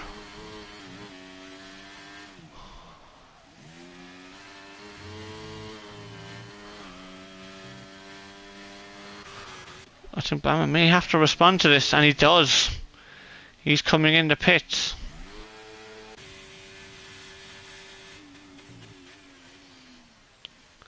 What does Andy do? Andy pits as well, so we're going to have... Those are going to be taking the lead for the moment. But where's Bama? Is going to count on third, fourth. He's going to be close to Vapor as well, or to Fruitful as well, I think. He's actually ahead of him, so he's behind his teammate. The undercut has worked. And he's still within the DRS zone, so the undercut works for Vaporizer, but remember he has that 3-second penalty, and Bama now has fresher tyres, so yeah, we could be in for an interesting end here now. And he's come out in P9 on the medium tyre, so he didn't think the softs could go all the way. It's an interesting strategy call, that. I think that those has got the biggest chance to win now. I think I still think it's Bama personally, but we'll wait and see. It might be Bama, those are Vaporizer. We'll see. I'm not. It's tough to it's going to be tough to stop the two Red Bulls on the soft tyre. They've caught the lads very, very quickly. Oh, Vaporizer runs very wide there through the second part of Lefania, and Owen Moore runs very wide then through the first part of Stavilo. This is the time for Owen Moore to actually do the defending, that like I'm not even yeah. suggesting, but Paris in Abu Dhabi. Yeah, look at his was bat. relatively easy to do. Look at his battery. DRS. His battery's a problem now, though. And Vapor sends it up Oh, the inside. Down inside. Oh my days! Owen just about leaves him enough space. Oh, And there's contact between the two Red Bulls. Bulls. There's contact between the two Red Bulls, 100%. Yep, and I don't think there's damage for Bama though. I think he gets. That's a really close call. I think he gets away with it, but that could have ended in absolute disaster. And it's not over yet, as Vaporizer is watching out to get them from Owen Moore, who's got no ERS remaining. He's got ERS though, and he's gone a little bit iffy. Dills is under pressure here. I think Vaporizer goes ahead of the Ferrari he's going to do the two of them. At the other. And Bama's trying to follow him through, trying to pass Owen Moore on track. He leaves him space, and Owen, saved the car, and he did. But the two Red Bulls, well, the two on Owen Moore anyway. Bama's got to pass Dills yet. Oh, don't do it there, pal. Jesus. That was really close between Dills and Bama, and he's going to go up the inside into Pouan. He's going to go up the inside, and Dills lets him through. Oh, that was aggressive, I have to say, from the two Red Bulls.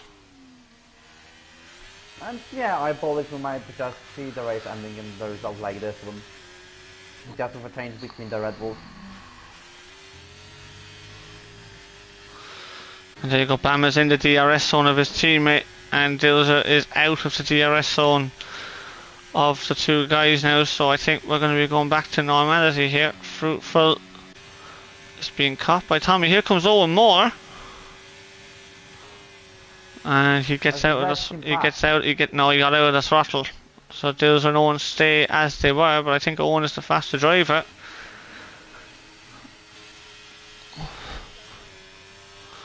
Yeah, I think we're going to have a Ferrari swap here in a second up the back straight.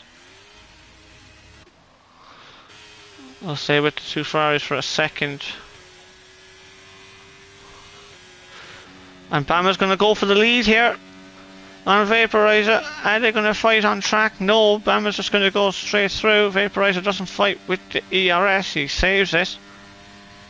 Moore also goes for a move from Dilzer. And Owen goes past Dilzer, and Andy picks up a 3-second penalty at the top of Radion, which could be very costly indeed, actually.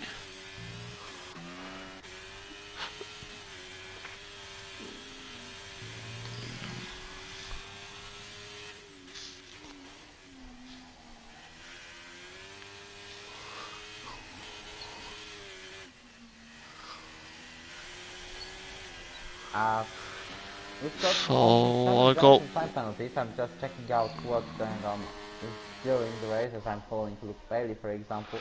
Just driving around Spa-Francorchamps, chilling on position number 7.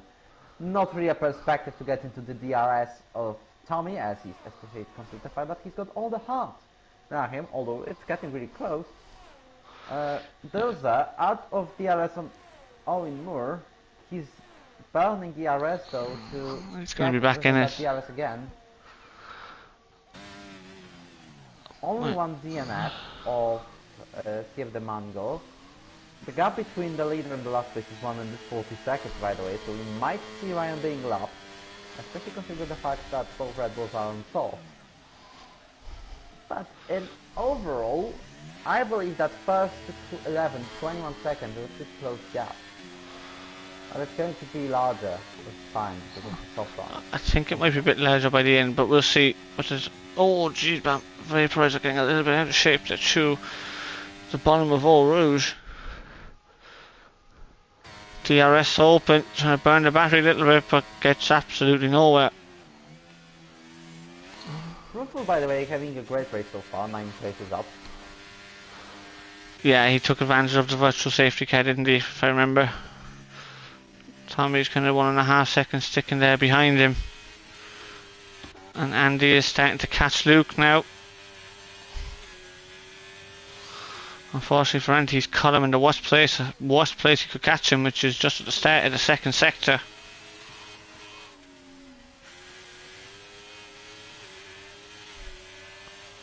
And Andy's going to go up the inside into Pouan.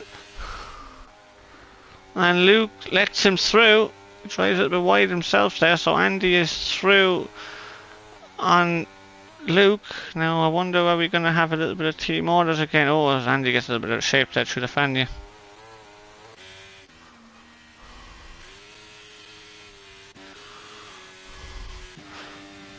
What about these two Red Bulls? We'll go with these again. And same applies to the Ferraris. Those are definitely back within the DRS of Moore, who also is nearly out of ERS. He's got like 20%, which is not a lot, just maybe for a bit of defending on the main side. On the, you call it coming straight, that's it. Yeah. Dilzer tends to run a very fast car in a straight line. He's always like that when he's racing in Tier 1. Owen tends to be quicker in the corners, which is kind of making a bit of sense here for me, I think, as again Vaporizer and the McLaren actually gets out of the way for both for the two leaders. What this is also doing is allowing Vaporizer to pull away from Owen Moore and Dilzer, more importantly from their point of view in terms of penalties, because they both have a 3-second penalty.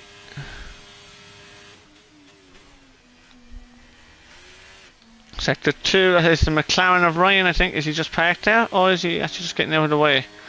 He's getting out of the way, that's what's going on there.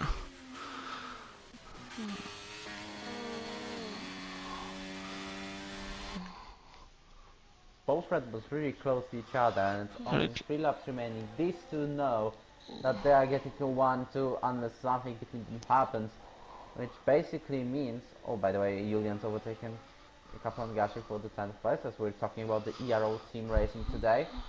But both Red Bulls know that it takes one bonus penalty to go all in this race, as we actually can check the race director now, as nothing will happen, I believe. Not view profile, we're going through lap times, and basically Bama's got one warning, so I don't think he's getting a penalty anytime soon. Half a second of a gap though, Vaporizer has the pace to get 3 seconds extra, not maybe in the space of 3 laps, something major must have happened in order for this to be possible. However, I think that these two will definitely go for the win on track and will not care about the penalty for Vaporizer. Vaporizer will definitely go for it just to be ahead of his teammate. Counters of speed like 1 to 5, League of Ireland 3, 4, 6, 7. And the rest are going to finish in third, 8 minutes, 12 and 15 and us, although we've got a chance in lower tier showcase, for example, not really great so far, 10th, 11th, 13th and DNF. The only DNF to get them on go. Did you know there was one DNF on the previous race too? There was actually, yeah. So it's been clean racing. Might have clicked beside the session before the line, but it counts. Yeah, it's been very clean for the whole, actually for both races to be fair. As Tommy's overtaking Andy again, which doesn't make much sense to me, that I have to say, from an LOI point of view.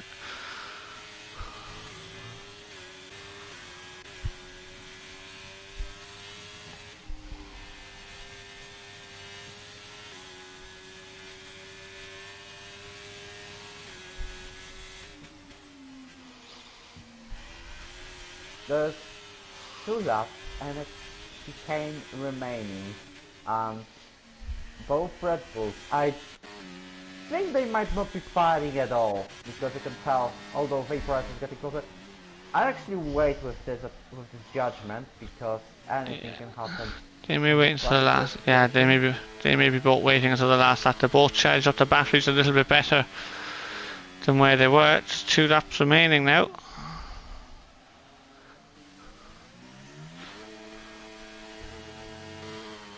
Bama definitely using a bit of ERS to get away. 7 tenths up, nearly 7 tenths up, now 7 tenths up. It should be safe for him. Stay ahead of I think he'll be, he'll be absolutely fine at the moment. What about Dilzer? No, he hasn't got the battery now. Owen's got more battery than Dilzer does. Owen should be fine, I think. And Andy's going to be straight past Tommy again. And Fruitful's derating ahead of them, so Andy might have one last shot at trying to overtake Fruitful, but obviously with that penalty he'll probably lose as Vaporizer gets another penalty. So that's 6 That means it's seconds definitely now. over. So yeah, the fight is definitely over now. Bam is probably going to win this. So as long as Vaporizer doesn't trip over him, he should be absolutely fine from the cars behind him.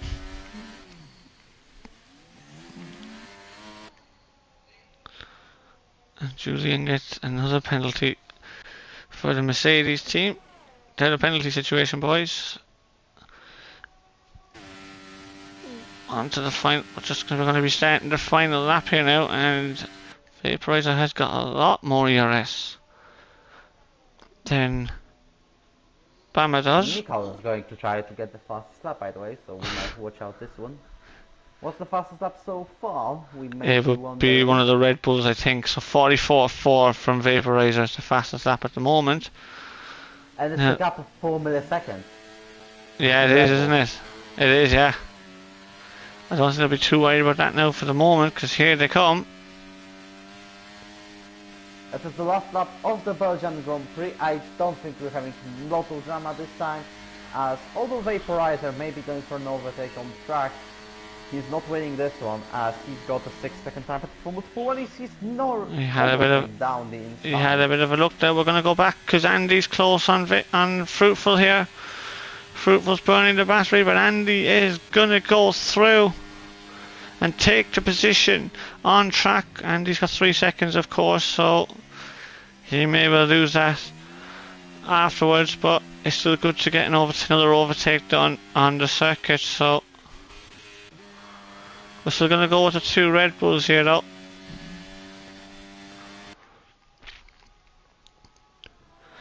We might have a bit of a blast down towards the bus stop chicane. Just have a low now.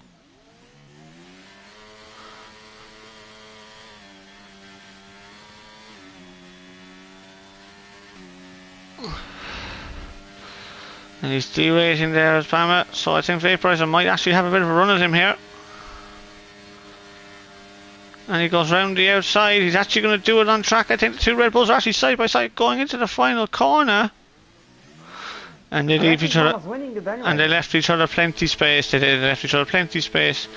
Bama takes the checker flag, wins the Tier 1 showcase race for Vaporizer's coming home in P2. Owen Moore nearly pulling a gap on Dilzer, but it will be Dilzer holding off his teammate for the podium. Andy pulled away big style from Fruitful actually, but it's going to lose 2 positions to Fruitful and Tommy. Andy 7th. Luke Bailey and ERO are fighting. Oh, I don't think they. I think that's the lap McLaren, isn't it? Yeah, it's the lap McLaren who does a 42.9 as the fastest lap of the race. We know that Kaplan Gashi is finishing 10th, last point Spain position in Formula 1. Michal Jurusz is the last one, who may try to go for the fast lap. I see if Sainz is on the news as well. He's not. He's on old hard, so he's not fighting for it. Michal Jurusz throughout Blanchimont really shortly, as this is the last time we'll see him on the track. As well as of the drivers, it's a 1-2 contest of speed, 3, 4, 6, 7 for the Ferraris. It's Julian. He's finished already. Oh, he's retired, is he? Oh, what's that? How has done that? I have no idea what's happened there. He counts as 11th in my opinion, but yeah, he's P11. I think that's probably just a glitch after the check. Do you know what? It's probably just a glitch after the checkered flag. We had that before. So that is that. So congratulations to Contest of Speed, a 1-2 for those guys, and congratulations to the LOI boys getting a 3, 4, 6, 7. And obviously well done to Fruitful finishing P5, so the top 7 consists of Contest of Speed and League of Ireland F1. Luke finishing 8th, ARL 9th, Cappy in 10th, Martin 11th, Mikhail in 12th, ECOS Saint 13th, Julian 14th, Ryan 15th, and we lost IRT Sieb early in the race, which caused a virtual safety car.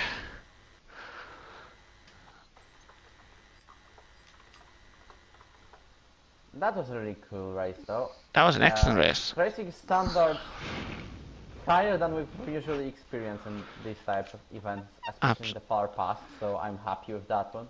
Absolutely, well, the exact same. Very high standards from both races this week, and congratulations to everyone, and thank you to everybody for taking part, and thank you to all the viewers as well. Watching these races, we really, really appreciate it. So, yep, that is.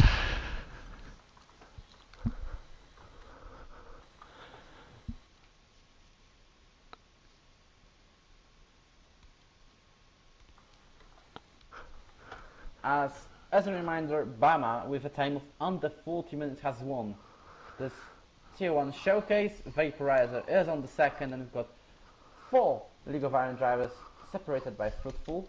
Luke Bailey finishes 8th, then we've got ERO on 9th. KP is the first one from ERO in 10th. 11 is Julian, but he's the end of the glitch. Then we've got Martin, Mikala, and so on and so on, and I didn't see, but Sir the Manga is the only one to retire from the session, as we're not having a conference, but really shortly. Thanks for organizing this one. Enjoyed it, in all fairness. Was a fine one. As give me a second because we need to get man in. There we go. As yeah, in general, thank you for participating. Thank you for watching. If you enjoyed me, click the like button and subscribe to the channel for more races. Tomorrow we're having a debut drivers race in the match. The last day to actually sign up to this one, so get involved. Sunday is for the drivers who at most use the racing line, and then we end the sign-ups. Great placements, and now it's time. I'm actually excited for this one. We're almost getting 200 drivers already. If you're listening to this, anyone from League of Ireland or Contest of Speed or Invictus, you may get involved as well. The direct route Discord server is in the description. Thanks for the IRT team for getting the drivers to drive in this event. Same for Ennis, Alex Wells, Lee Webb, and Alexander LaSalle. Alexander LaSalle being, by the way, the new signing for ERO team. So we welcome him on board. As yeah, I believe that's it for this event. Thank you for watching, and we'll see you tomorrow. Thank you again, mate. I have to go there. Alright, we'll talk to you there in a little while. Yep, that was a while. I didn't expect full quality, in fairness. I know, absolutely. Look, thanks for everything anyway, and we'll see you again hopefully very soon. Best of luck with your league going forward, and best of luck to all the other leagues.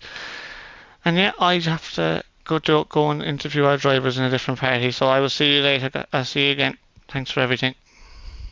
By the way, I wanted to tell you a fun fact. I got 2,000 cash in the F1 world for just streaming this, so was worth it. I would really wish I got $2,000. I know. I know. But yeah, I'll take it. Anyway, yeah, right. We'll see you again anyway. Thanks for everything tonight, and we'll see you again soon. And I got a Belgian track description. Bye, everybody. Sticker. Right, guys. We're hopeful now we've just left the party. We're hoping that we can hear from our 4 drivers very, very shortly. Let's see if they're all up for a chat.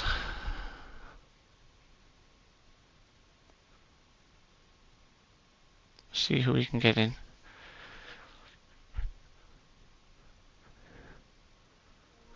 It was a tricky one, wasn't it?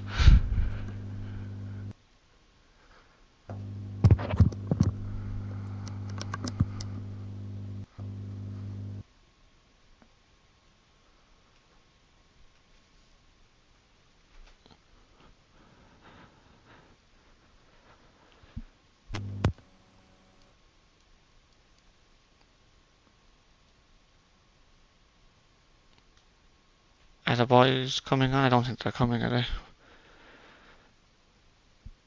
they? We'll see anyway. Right, anyway, how are things, Dilza? Can you hear me, or? Yeah, all good, yeah. All good, all good. All good. That was a tougher race. Yeah, we just ended up finding the lads like that. you'd usually be fine. You know what I mean? Nothing. Yeah, Nothing you can do. those two Red Bulls were in a league of their They own. were. Honestly, you had to try I knew something. it after You had to try the something. banker in Q1. I knew straight away there'd be the two of them out there. So, but I knew I tell we you, could be yeah, behind them. I Like, tell you what, Bama was very, very close in getting knocked out in Q2. He was very close. I don't know how he did that lap on intermediates. I didn't even see what happened. It was just later.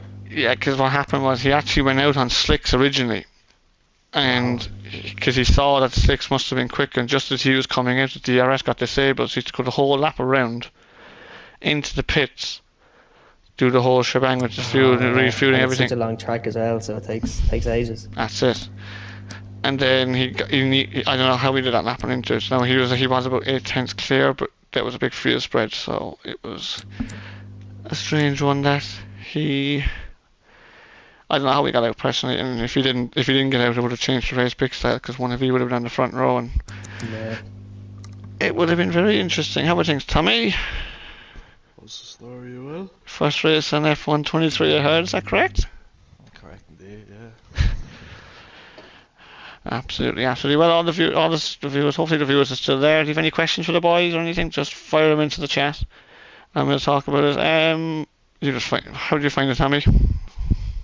It was tough, very demanding. Obviously it was a bit of a learning curve for me, but yeah, big difference to 22. That's all I can say. In terms, I just found the change of direction was crazy, you know. Yeah.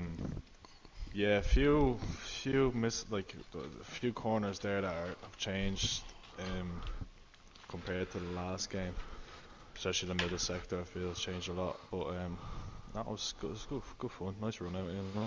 Those two Excellent. boys up the front, something else, aren't they? Yeah, they actually. I mean, it was very obvious very early on what was going to happen, really, and that was obviously you had to try something different under the virtual safety car. Really, were you all in the party? Yeah. Were you all in the party together, or what was actually going on there? I think you were with someone Yeah, else. I was with two other lads in it. Oh, okay. I was with Owen and Andy, and I was so busy when the VSC came out. We were obviously in the third sector, and I was so busy. Owen was on softs, and he was asking what would the mediums go, and I was checking my mediums, trying to do the maths, and obviously they wouldn't. But in doing that, forgot to fit myself. Forgot that it was obviously completely beneficial to hit under the VSC. Do you know what I mean? Yeah. So. Ended up going on. The pace in the mediums in the first stint was very good, but I struggled a bit on the second stint. Started off well, but then I hit a bit of a brick wall about halfway through the stint. But Yeah, you cracking. were trying to catch fruitful there, really, weren't you? So yeah, I just couldn't get. I got past the McLaren, and I was about 1.5 seconds behind. I just could not get into the 1 second.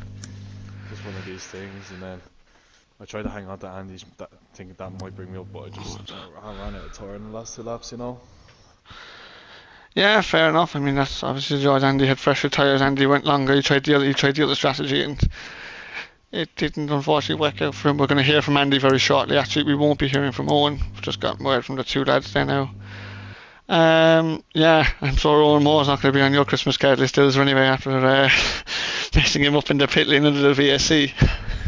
Look, it's just one of them things. I felt bad, like, but it's just, and I wouldn't mind. I think it was that lap he had let me by because his tyres are falling off. So yeah, it was. You know, if he had done a lap later, then it would have been me. But look, he got me and all at the end. He was absolutely flying. Yeah, it was. If he hadn't got held up in the pits, I think he could have been near enough to two lads. But it just happens sometimes. It's just one of them things. It's unfortunate. Absolutely. But sure, look, good results for you anyway. Very well done. You backed up the result from yesterday, because obviously yesterday we had a 1-2-5, and so did COS today, but we did better than COS did yesterday, so that's always a nice one from our point of view. And yeah, interesting. It was really just a race amongst yourselves, because I was watching it obviously with the ERO lads. I was on commentary with them. Andy's coming in and out, so I was away from. How did you find that, Andy? It was alright, like, so it was. Yeah, just obviously pity about the VSC coming out whenever it did. Yeah, it really shafted the hard runners, like, so it did that timing. So Yeah. It did. Yeah, Tommy's making the excuse here that he forgot to pit. I don't know. Anyway. No, I think I pitted at the right time, like, to be honest. Yeah. Felt about right, yeah. Absolutely. I was surprised the two Red Bull guys, but then I suppose they had the pace anyway. Went on to softs, whereas I thought they would just be destroyed after 7 or 8 laps. Yeah. So yeah, it's one of the mediums. Fair enough. Honestly, lads, you should have seen me in the commentary box. One more was on the brink of getting knocked out in Q1. Honest to God. Yeah. It was fuel was his issue. I was like, oh my day, he's not going to make it here. No, he said that was. No, we were just like to just get a bunker on the board and we'll be fine. Get anything in, absolutely. I was watching his lap as it went on the last lap, and 16th place. I forget what his chap's name was, but he'd actually backed out of the lap, so I just said to him, which was option. Oh, just get a lap on the board, and that's your true, you know. Yeah. I think he nearly invalidated once or twice as well. I He was did. watching it. I know. I was watching. He did as he was coming through that. I thought he was gone. What's that? Fanya? The Fanya Yeah, section? Fanya, yeah, I thought he was gone there as well. Yeah. Honestly, my God, that was yeah, that was one stressful moment from my point of view anyway. And then, of course, as I said earlier, one of the Red Bulls nearly got knocked out in Q2. Somehow put that lap together in those full wet conditions, which was out of this world. Honestly. I was hoping someone would knock him out, but no, wasn't today. Yeah. Fair enough. Anyway. And then honestly, How was it from the spectators' point of view? It was a good race actually, very clean race. Tommy had one small instance. Tommy did a small one, small little incident as well, and a no name alright, but for Julian, he did. Yeah, he did. I saw that as well. Last night was very good. No, to be fair, both races were very good standards of racing actually, so that's kind of where we wanted to be at. Yeah, so we had a couple of races anyway. We had a 1-2 yesterday, and we've got 4 in the top 7 today. So that's four cars in the top. Yeah. I mean, like, it was funny because Sully in the chat was there saying to me, I want to say, oh, Colin B might do something about them, but I was just like, Sully, that's just not happening, mate. But I think the one good thing is it just shows like how close we all are.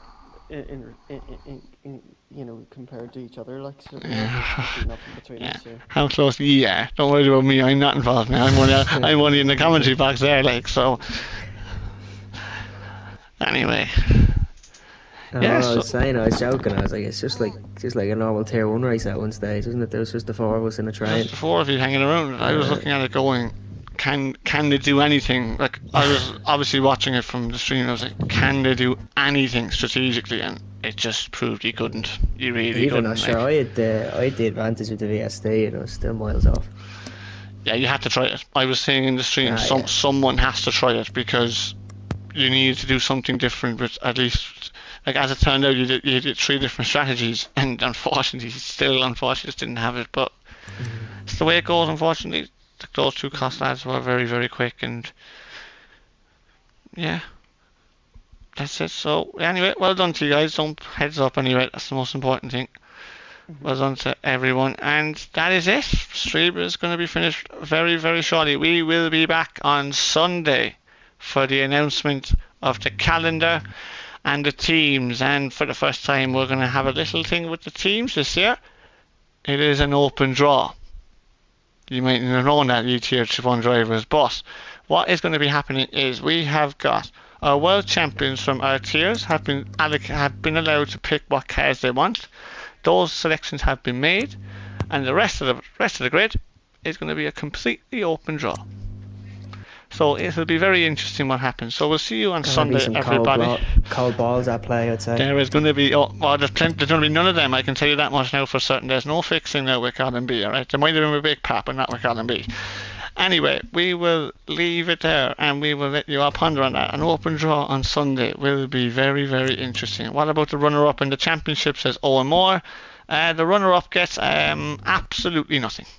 That's the way Paddy runs this league. It's win or bust. It's just me. It's just the way it is, isn't it? So that is it anyway from me. Thank you for everybody joining, and we will see you all again very, very soon. We'll see you on Sunday.